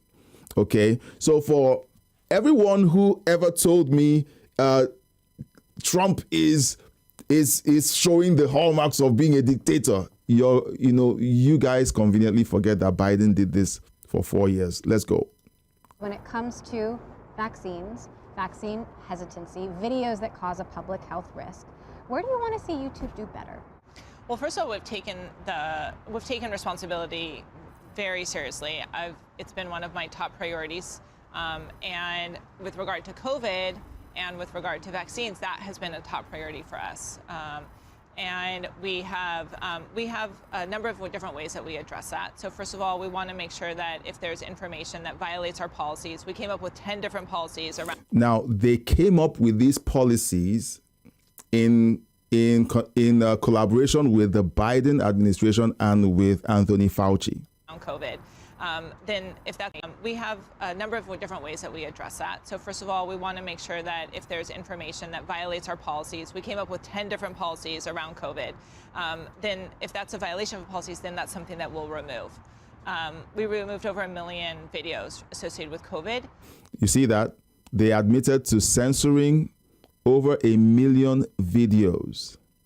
My guys out there who are, claiming that Donald Trump is censoring and he's showing hallmarks of African dictatorship. Guys, please pull your head out of your, what? Biden did this for 4 years. I don't see any of you showing outrage. And you know what? When many people who try to claim that Trump is trying to be a dictator see this video, they'll be like, oh, well, they start with, well, a few of them will go, well, why don't you talk about what Trump is doing? Why are you bringing up what Biden did? It's disingenuous. It is dishonest. It is grotesque to watch you guys, permit this double standard to go on. You guys are the ones, keeping these lies going. Have you talked to the Biden administration at all about vaccine hesitancy or vaccine misinformation? Well, we did an event actually with the Biden administration, including President Biden himself. So they admit it. They, I wouldn't want to use the word colluded. They cooperated with the Biden administration to censor people that said things that they didn't like.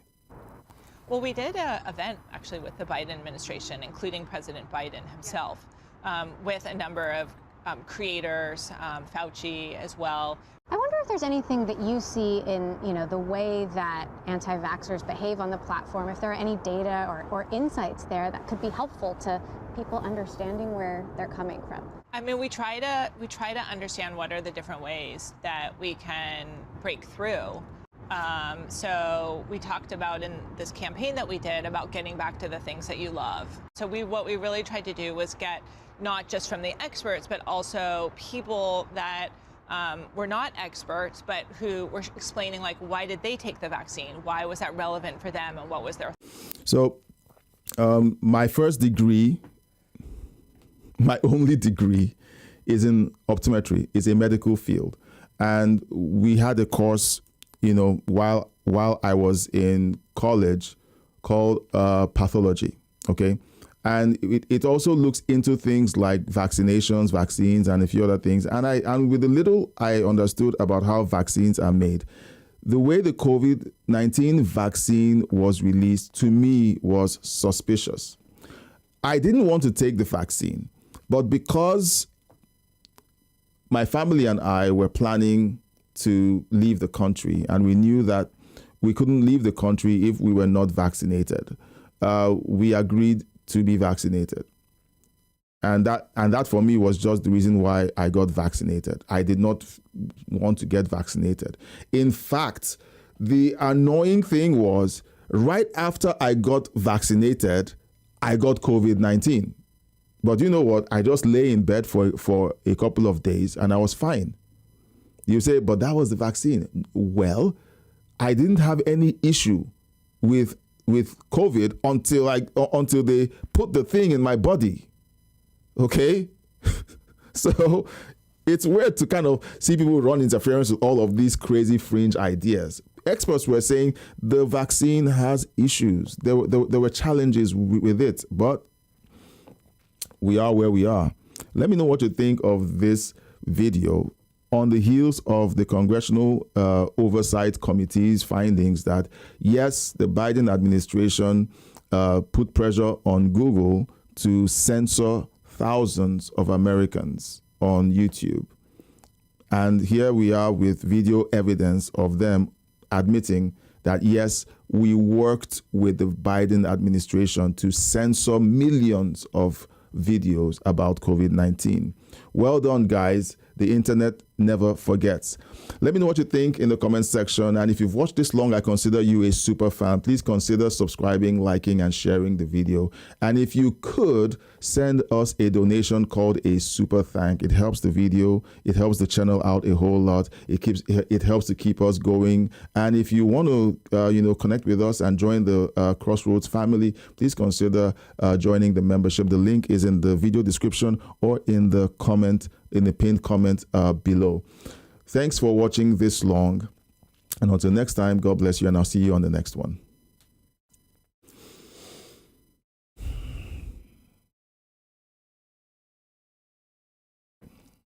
Yeah, guys, so all right, I'm going to pause this.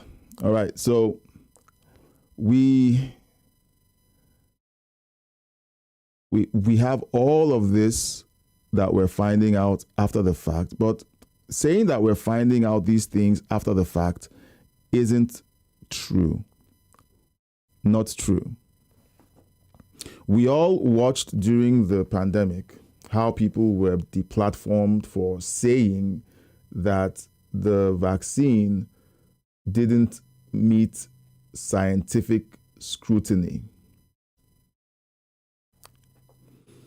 And yet, we had all of the usual suspects. All right, we have that.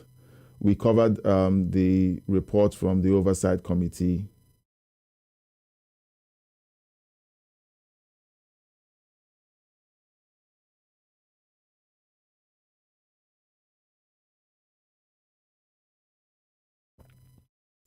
All right, let's have some humorous takes. And humorous is a tongue-in-cheek saying. When people try to say, well, people who claim that they're live streaming are, they are, they have an easy job. This job isn't easy. Finding stories and reacting to them and talking about them, it's not easy. So we're going to be looking at this video and reacting to it. All right.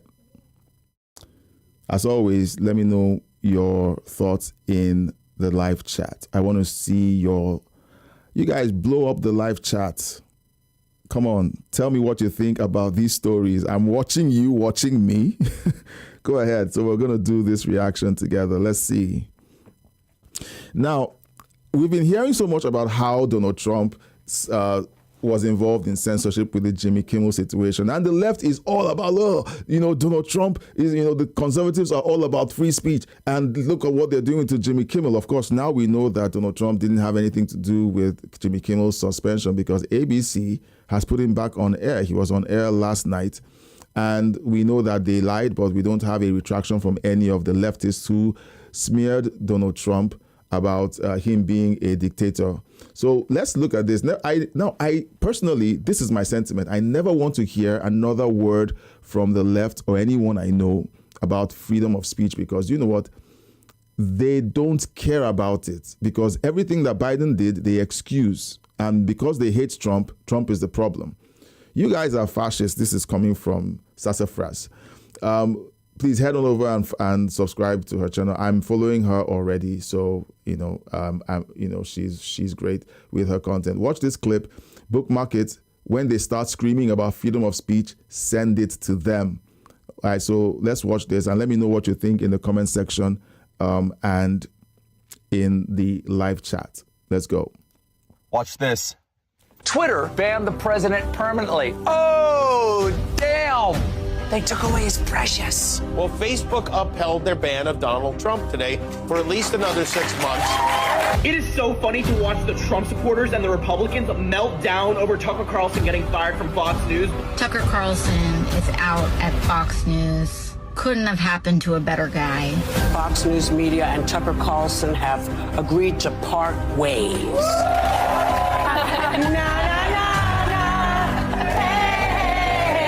Now, these are the same guys that when Jimmy Kimmel was suspended by his own network, lined up and accused President Trump of being the one who got him off the air. Now, here is footage of them rejoicing, literally celebrating because President Trump got deplatformed from Twitter.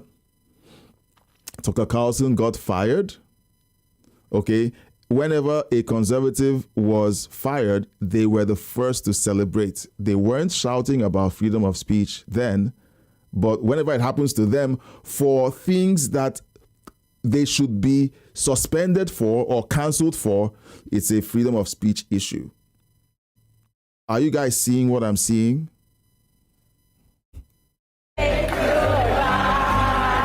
Fox News has severed bow ties with Tucker Carlson after all these years.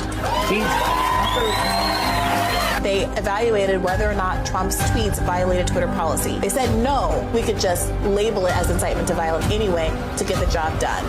So you heard that his tweets didn't violate any of Twitter's policies, but they could just, label his comments as an incitement to violence. And when you read his tweet that said, protest, but do it peacefully, they decided to label it as, this is an incitement to violence.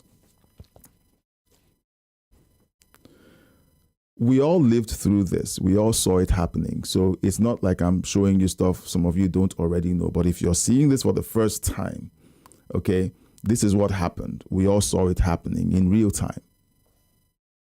Donald Trump's Twitter account just got suspended. Now, the first thing that we need to note is that this is very, very funny.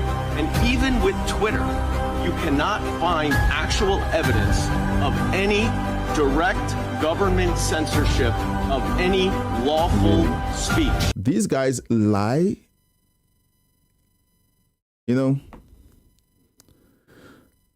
To have the capacity to lie in front of millions of Americans with a straight face and be very emphatic while you're lying, that's a sociopath.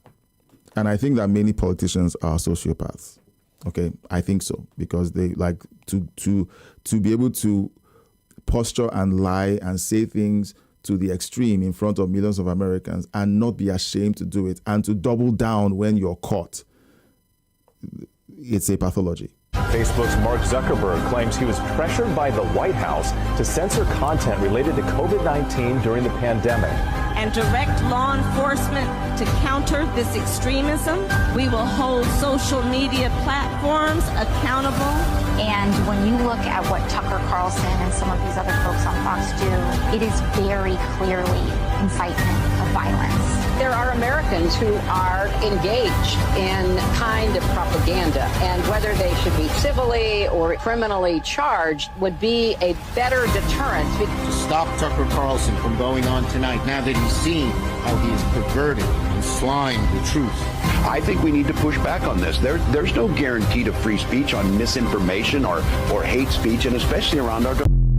Yeah, so Governor Walz is saying that there's no guarantee for free speech when it comes to misinformation.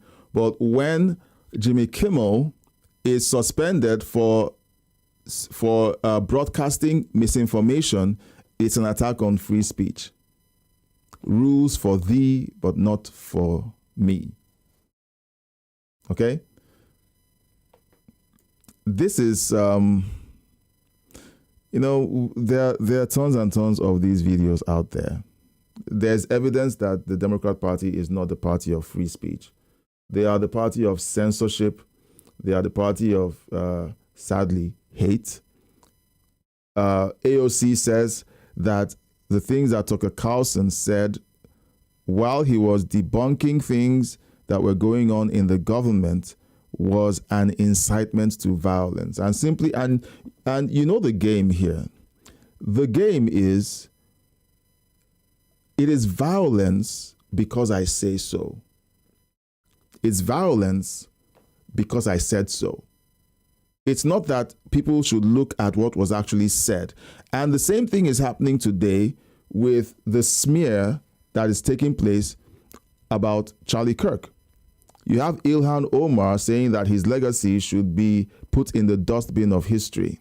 You have AOC claiming that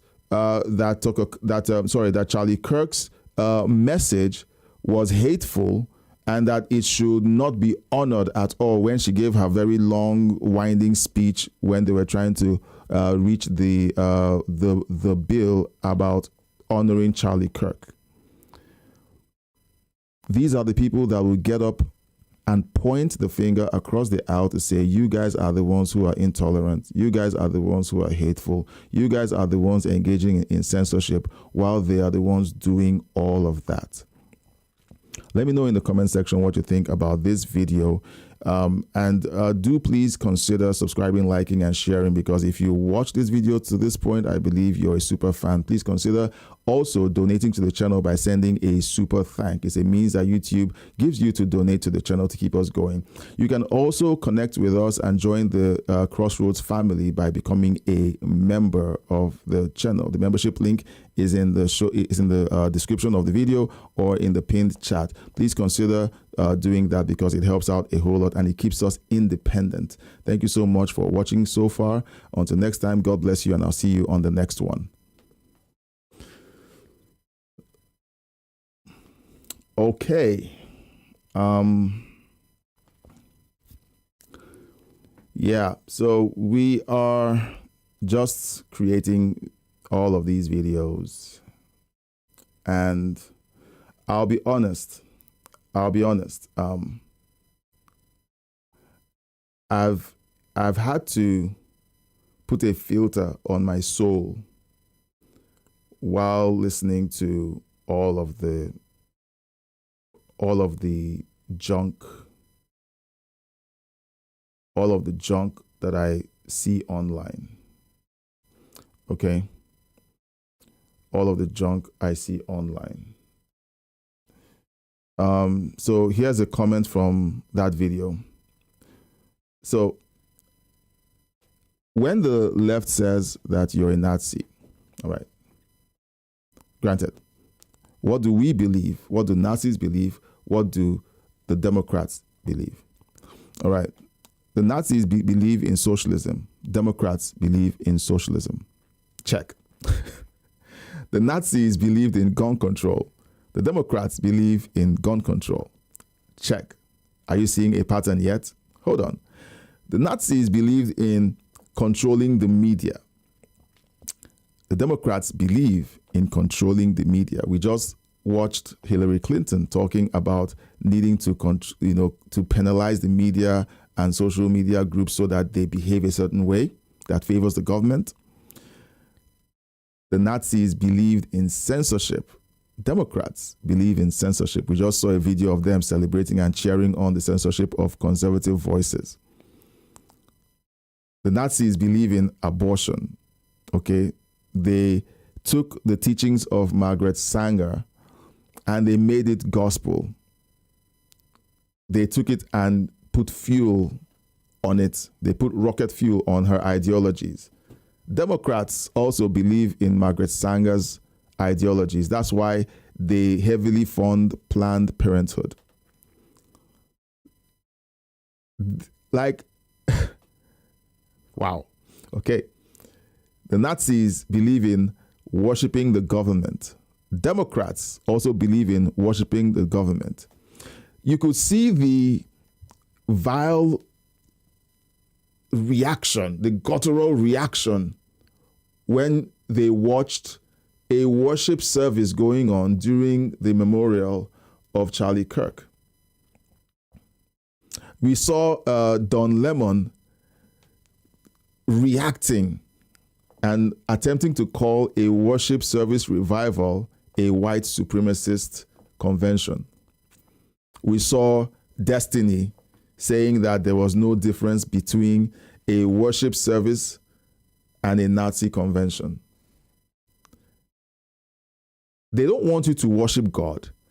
They want you to worship them. They want you to worship their ability to, give you freebies. And that's why they push socialism.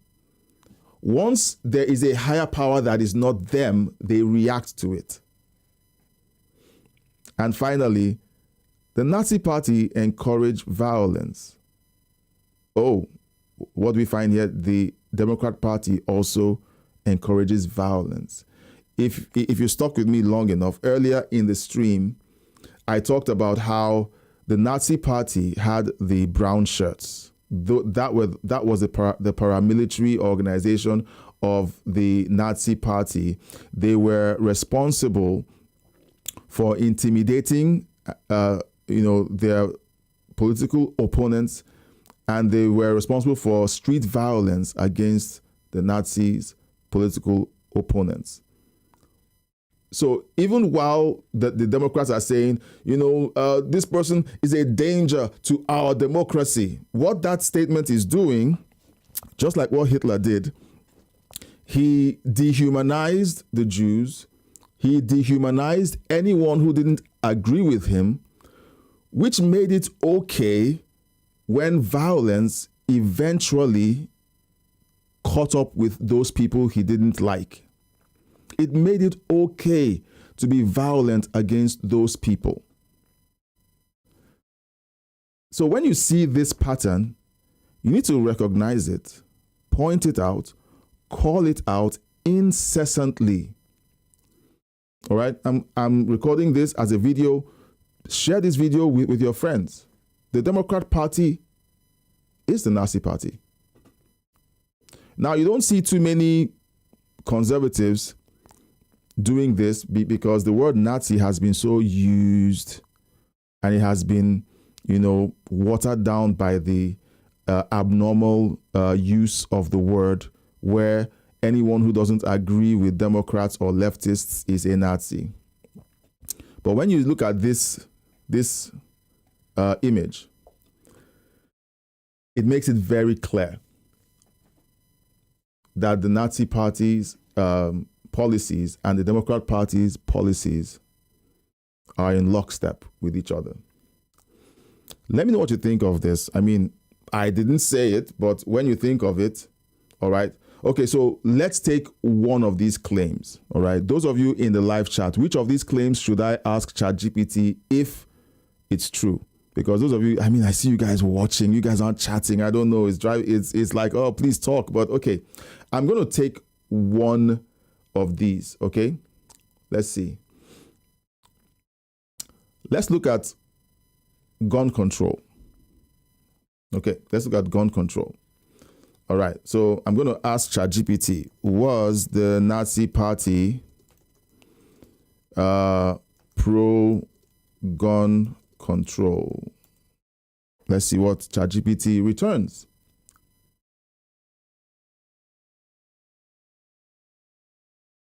Oh, okay, you guys can't see the answer. Can you? I think you can. So here's the answer from ChatGPT, just a random pick, okay? Yes, the Nazi Party supported gun control, but selectively. The Weimar Republic laws before the Nazi, okay? Germany already had gun regulations from 1920s put in place after World War I to limit weapons. Nazi policy was this: once they were in power in 1933 and onwards, the Nazis actually loosened restrictions for people they trusted. And that's what you're going to see with the Democrats. They want gun control, but they want to be the ones owning the guns. That's what they're aiming for. They know that as long as everyone has guns, they can't exert their force on everyone. But once they disarm the people they don't like, then they can use the guns against those people they don't like. That's what the Nazi Party did. And that's what the Democrats are aiming to do. Well, you're accusing them of doing something they haven't done yet. All right, go to all the Democrats who are pushing gun control. They have private security. They all own their own guns. All right, they have access to guns. So why are they so hell-bent on controlling who owns guns when there are already regulations on the books. Like this said, there were already regulations, but once they came in, they said, oh, we need to ban Jews. So here's what they did.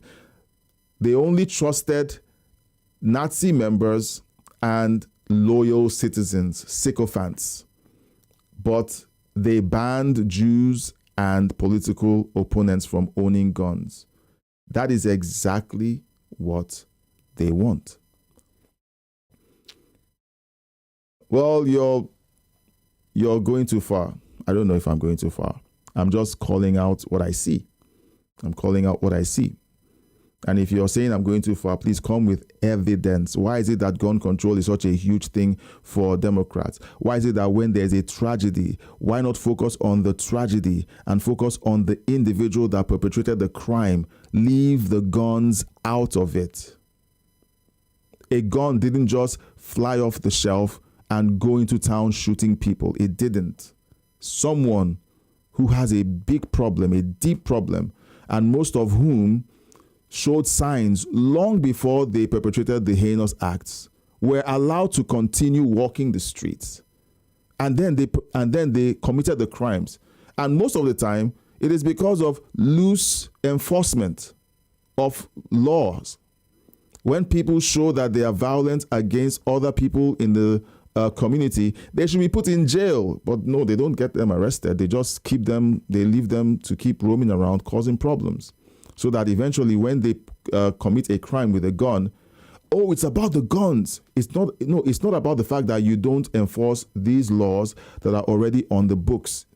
You allow violent criminals to continue walking the streets so that you can have an excuse to continue to blame guns for the violence on the streets. Let me know what you think of this video.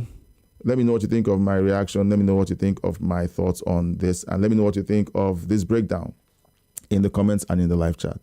Thanks for watching this long. Please don't forget to subscribe, like, and share. If you watch this long, I consider you a super fan.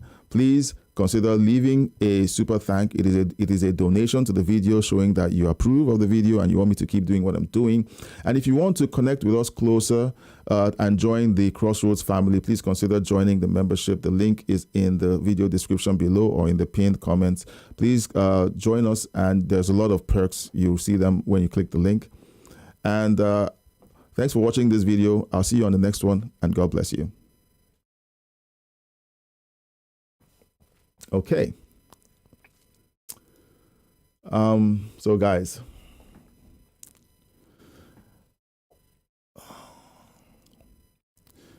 I see you. likes. All right. So here's what I think, and this is coming from someone who loves the United States of America. I love a country I've never been to.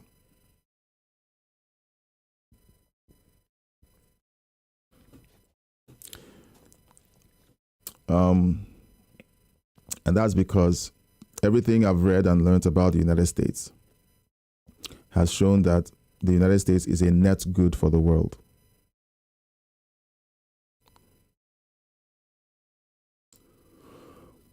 The United States is a net good for the world.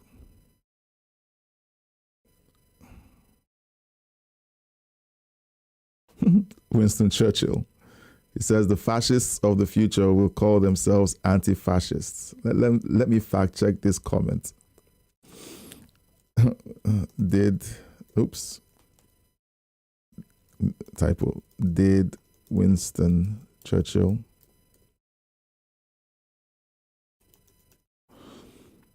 say that the fascists of the future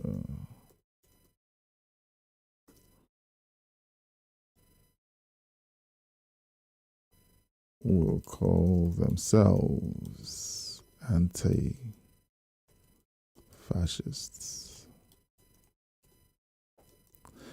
I'm going to see if this is fact checked. Let's see.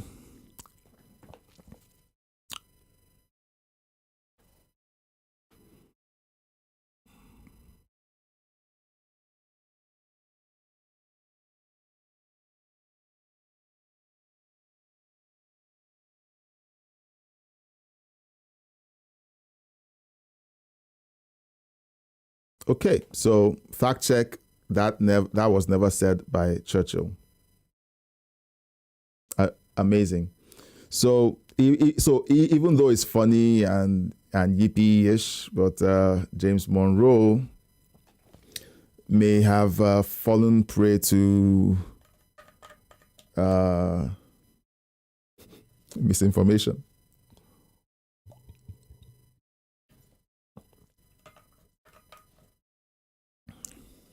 Okay. So Hillsdale College. Now, what the answer says is that the Churchill Project, the Hillsdale College, states that they have scanned tens of millions of words from Churchill's writings and related documents, and this phrase does not appear. So it's I guess it's debunked, I guess. All right, the underlying values of leftism are envy, hate, resentment, unequal treatment under the law, and violence. Javier Milei. All right, guys.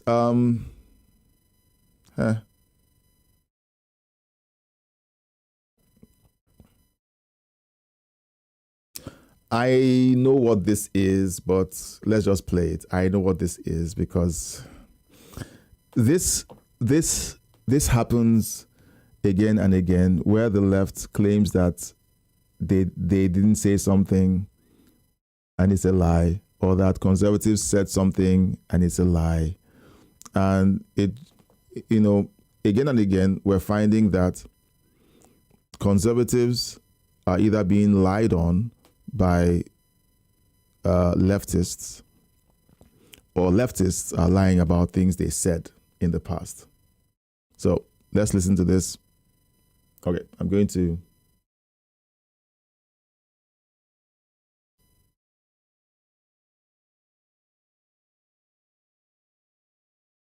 You shouldn't be banned from one platform and not others for providing misinformation out there. There's no guarantee to free speech on misinformation or hate speech, and especially around our democracy. There are Americans who are engaged in this kind of propaganda, and whether they should be civilly or even in some cases criminally charged is something that would be a better deterrent. If people go to only one source and the source they go to is sick and, has an agenda and they're putting out disinformation, our First Amendment stands as a major block. It's really hard to govern today.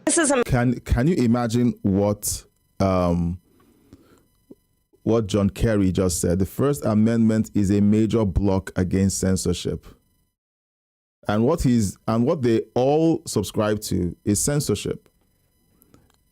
We've seen Jen Psaki. Jen Psaki says this while she was press secretary during the Biden administration.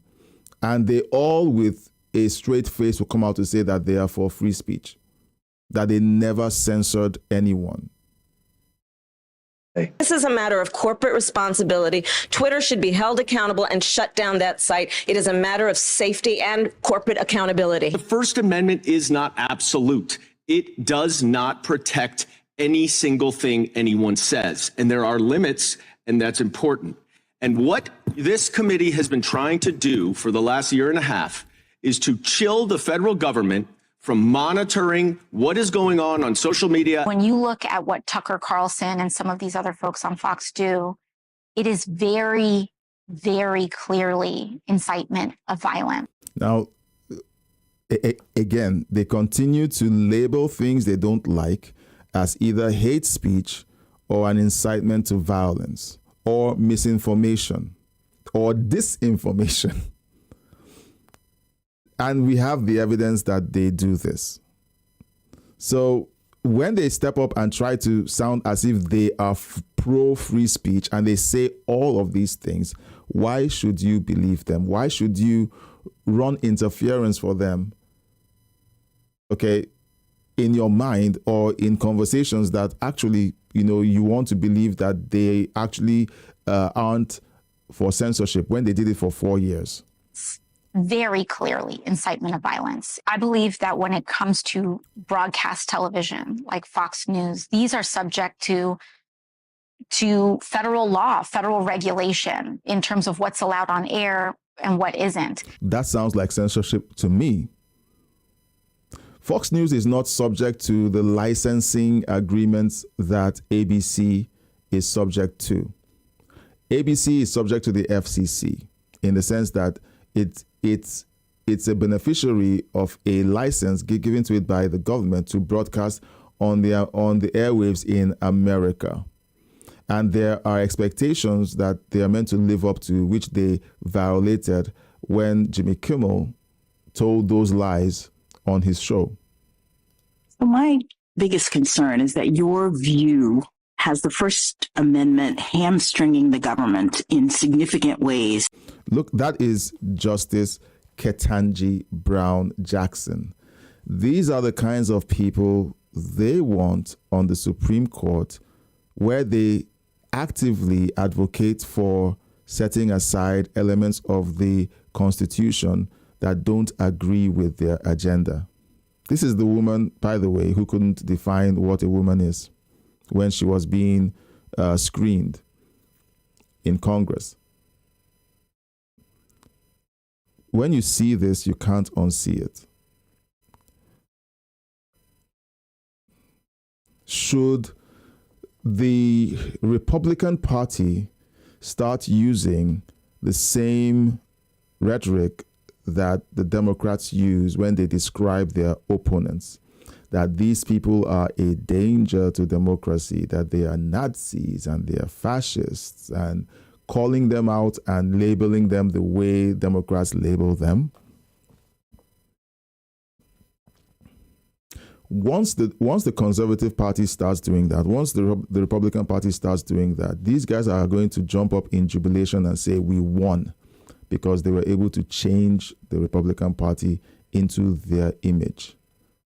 And once the Republican Party starts doing that, they become the Democrat Party.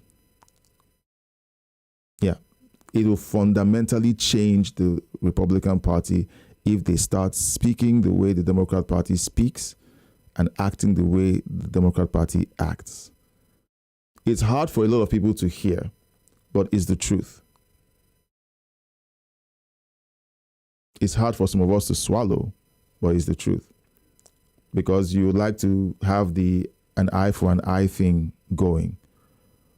But if you attempt to do the whole eye for an eye thing, you essentially become the thing that you have been fighting against for decades.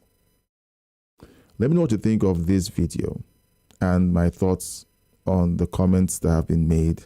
And again, my final thoughts, because I know that a lot of us out there were really hurt and angry with the things that have been said about Charlie Kirk, the Jimmy Kimmel monologue, the things that have been going out for weeks on end, for years on end, the lies, the smearing, and you're like, why don't we give them a taste of their own medicine and do to them what they've been doing to us? Again, the reason why that's a bad idea is that once you begin to act like them, they've won. They've won. They will immediately flip and say, we're the good guys. Look, they said this, they did that. They're calling us Nazis. They're doing that. And MSNBC, CNN, TDSBC, CNN, and all the other left-leaning voices will flip. There is a messaging script that is sent out to all of these people. And they all get it. They all get the email. It's time to say this, and they all start saying that. It's time to do this, and they all start doing that. They're all going to flip. The Harry Sissons and everyone, Hassan Piker and Dave Pacman, they're all going to flip, and they're all going to start saying, oh, look, they're doing exactly what, they're doing this. For example, when Jimmy Kimmel was suspended, they all in unison jumped up and began to say the Trump administration is censoring Jimmy Kimmel because he doesn't like what he said. Not that Jimmy Kimmel lied, but to start with, the Trump administration didn't censor Jimmy Kimmel. ABC took him off the air because the broadcasters affiliated to them said they were not willing to carry Jimmy Kimmel's show because of the things he said. But all of these left-leaning voices jumped up and said it was Trump that censored Jimmy Kimmel. And they all ran with it. They all got the same messaging and they all ran with it in lockstep, even though it was a lie. And I haven't seen any of them come forward to say, well, it turns out that Donald Trump didn't really censor him. No, they're still saying it, and they're saying it in veiled tones. We listened to Jimmy Kimmel say how, the government shouldn't be policing speech. He didn't say it out directly that, Donald Trump and his administration are policing speech. He was saying they shouldn't be, so that we would assume that he was suspended because the government was attempting to police speech. It is well crafted.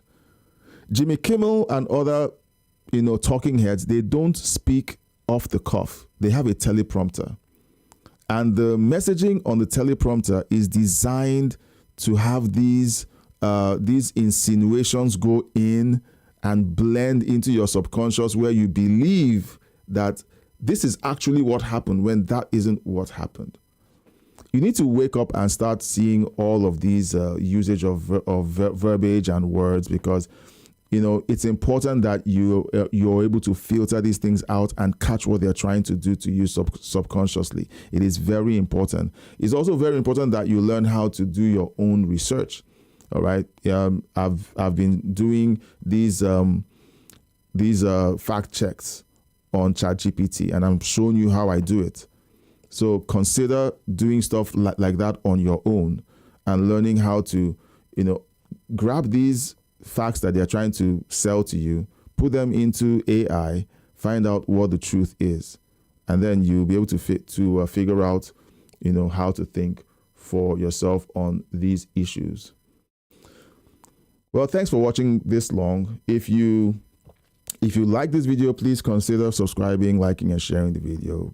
If you can, please consider donating to the video using the super thank in the comment section. Is a feature that lets you donate to the channel because you like the video you just watched. And if you would like to connect with us and become a part of the Crossroads family, please consider subscribing to our membership. The link is in the video description below and in the pinned chat or comment below. Thank you so much for being a part of this episode of the channel. Until next time, God bless you, and I'll see you on the next one. Bye. Alrighty. Okay, that will be the last video that I do. I am all talked out. I've been streaming for almost 3 hours today. All right, so real talk. All right, real talk. For those of you who are still watching, real talk.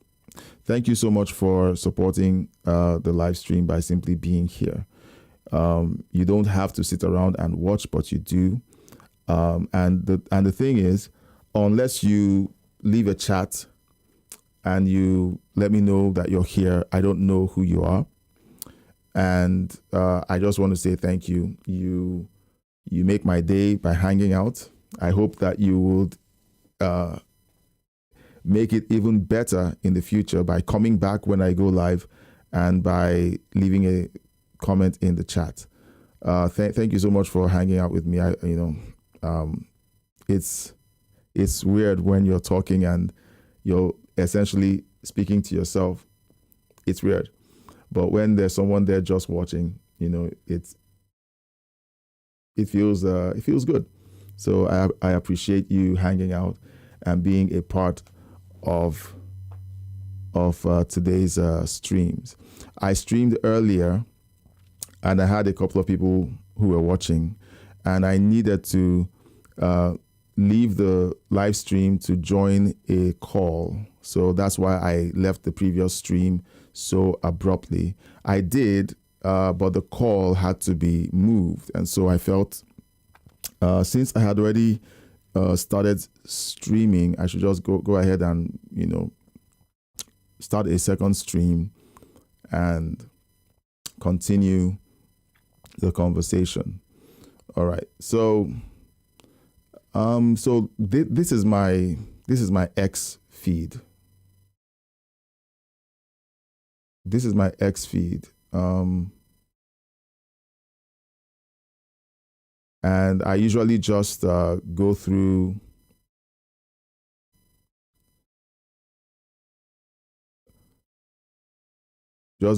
my feed and, talk about. And funny enough, talking about socialism, I was planning to end the stream, but you see this here. Okay, so let's listen to Scott Bessent just for the cherry on the cake. There's so much news out there. There's so much going on. There's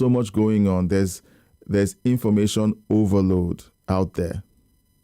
All right, so Scott Bessent says, I guarantee you that New York City will be coming to the federal government for a bailout if the Mamdani plans are implemented. And we already did a video earlier on socialism.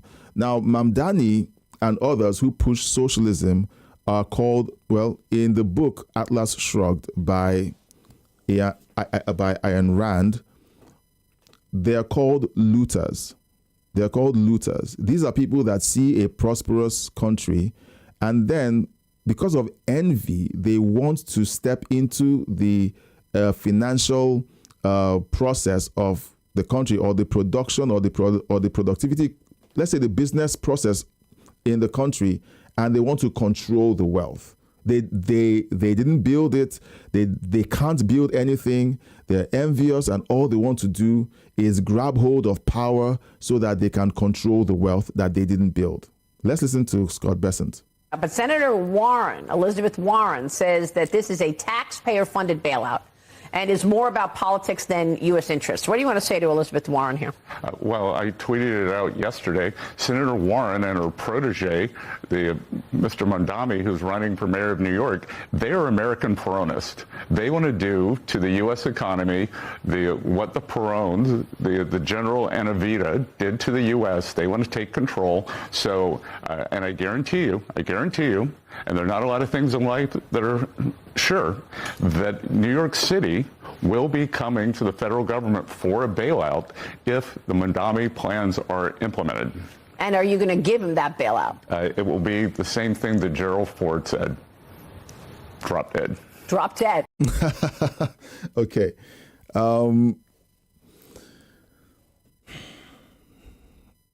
We can see this coming a mile away.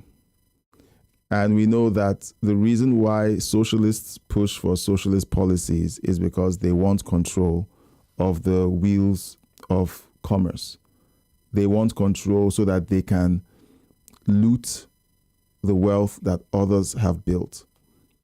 If you didn't see the video, there was a video of Hugo Chavez in Venezuela when he was implementing the socialist policies in the early days of Venezuela. And he would point at a building, who owns that building? And they say it's a private business. And he says, okay, expropriate it. And everybody around him was clapping, yay. And then in a few short years, the country was destroyed.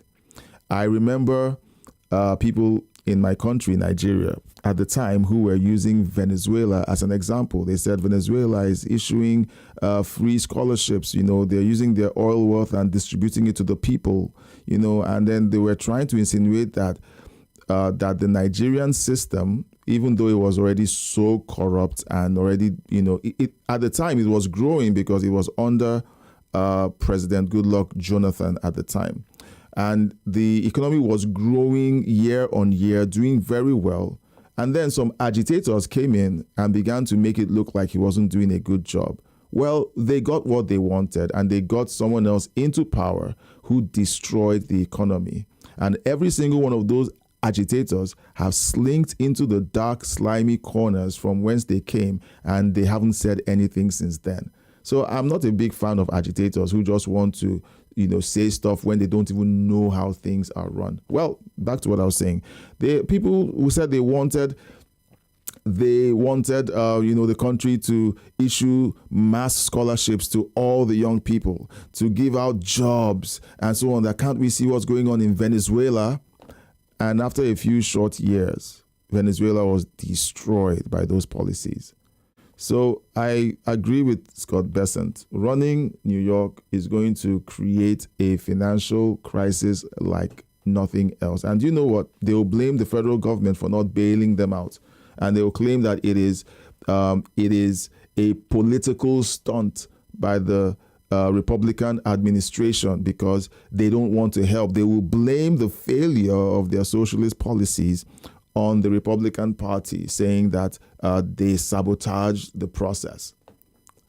So where it's a playbook. They run the playbook verbatim. And you know what? I would like you to consider reading the book Basic Economics by Tom Sowell.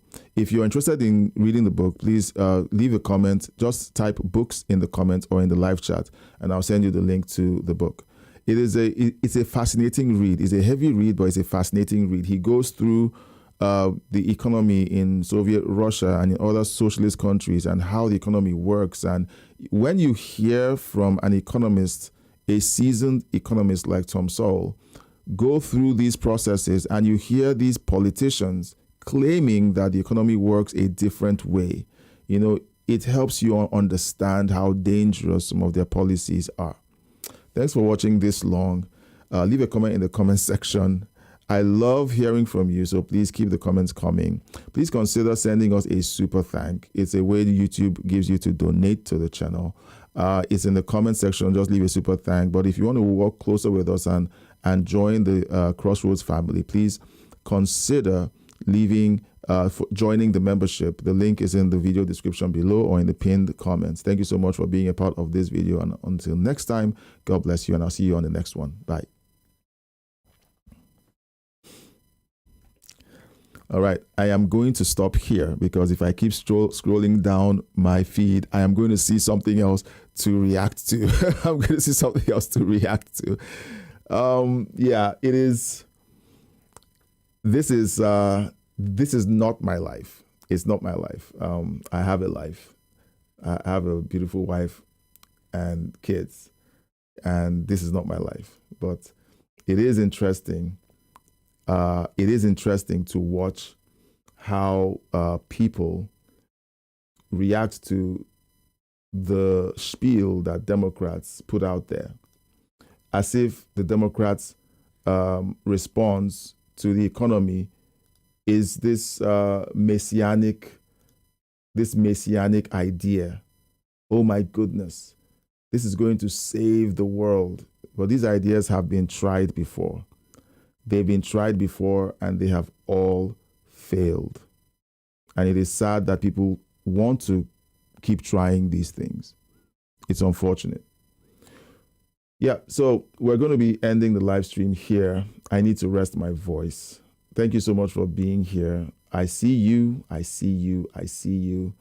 I see that you guys are, are hopping on and you're trying to, connect at a closer level. I'm watching the comments and the chats, and I appreciate all of the support you guys give when you can comment and when you can chat. I appreciate it. Well, I'm going to be going off the air right now. I think I should be going live tomorrow again, and I'll see you then. All right. So have a great day. Love your family. Love your kids. Love your wife. Love your country. Love your country. Don't love another country more than you love yours. Okay? Don't support policies that benefit other countries more than it benefits yours. A lot of people out there, especially on the left, want this brotherhood of all men to be the talking point. You can't help anyone unless you've helped yourself.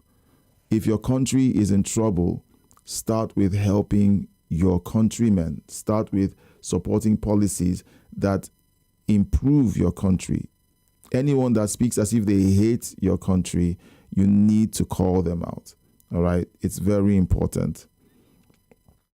As much as I don't live in Nigeria anymore, I don't bad talk the country. I don't say I hate Nigeria. I don't say things that make it sound like Nigeria is evil. I don't. I still love Nigeria. I don't speak ill against Nigeria, but I will call out the people who want the country to just be their own personal piggy banks. I call out the leadership class in Nigeria that has failed the people by looting the country. Those are looters. All right. So for the United States, if you're a United States citizen, love your country. Don't call your country evil. Love your country. Call the people who make bad decisions intentionally. You can call those people, call them out. Call them out. They should handle the affairs of the country better. Love your country by voting in the right people. Love your country. Love your family. Love your wife. Love your kids. Go out there. Make a life that works. Do business. Grow your business. Build wealth. Don't wait for the government to transfer wealth from someone else who worked for it into your hands. It's called stealing. And you know what? Stolen wealth never amounts to much. Stolen wealth never amounts to much. There's a scripture. There's a scripture, that says something like that. And if you will bear with me, okay. If you will bear with me.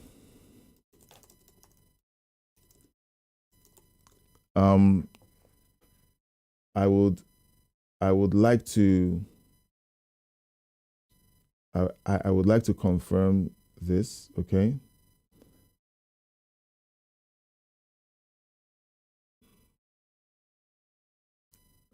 Okay, stolen wealth destroys people. All right, stolen wealth destroys people. Psalm 62 verse 10. Psalm 62 verse 10. I'm going to just read that out. Gosh, you guys, I need to go. Psalm 62:10. I'll just do this real quick and then I will run because I'm enjoying this too much. Oops, sorry about that. Let's see.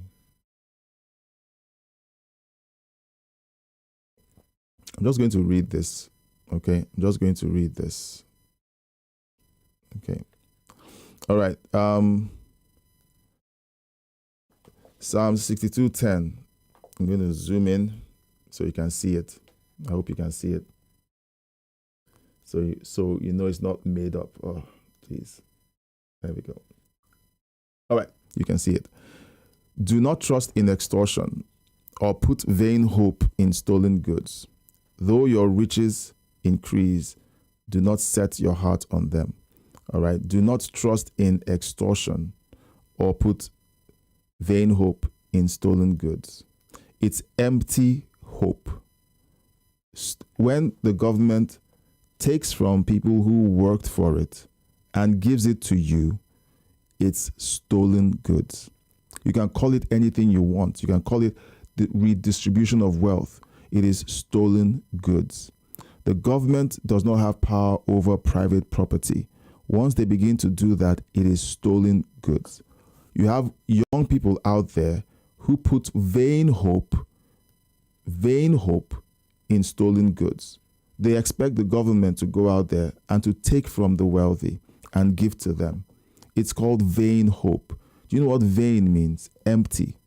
It's empty. It doesn't change your status. It makes you even poorer when you begin to believe that someone else is going to work and you're going to sit down and you're going to get the benefits of their labor and ingenuity and innovation. And you resent them for being able to do that and to build wealth, and you're begging for a government to take from them and give to you. It's called vain hope. All right? Don't trust in extortion. When the government takes from the rich and gives to the poor, it's called extortion. All right? So I think I'm preaching to the choir, but you get the drift. The scriptures are very clear about stealing, taking from the rich and giving to the poor. It doesn't teach it, and that for the most part is why the leftists hate the Bible. They hate Christianity because it goes against everything, or let me say it differently, they go against everything that the scriptures say. And that's why their policies, every policy that they seem to dream up seems to go against scriptural teachings. All right, guys, I have to rip myself off the air. We're going to do a hard stop. Thank you so much for hanging out. I'll be back online tomorrow, so I hope to see you then. Until next time. But please share the video, subscribe if you're not subscribed, and if you're watching and you're not yet, a member, please consider being a member. Send a super chat, do something, support the channel. It helps to keep this going. I do appreciate the support, and I thank you for being a part of this stream. I'll see you tomorrow. Bye.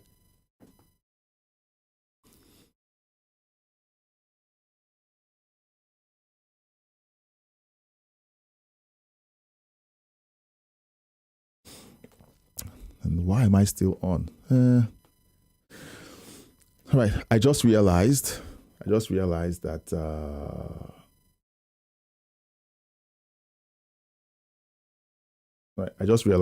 I could stay online. I'm going to turn the lights off. I just realized that I could stay online and I could just do my edits like I did last night. So I'm just going to do that.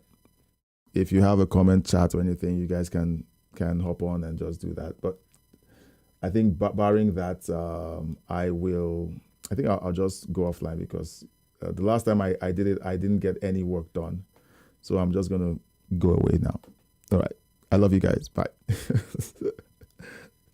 I was looking for an excuse to stay online. All right. Bye, guys. I have to go.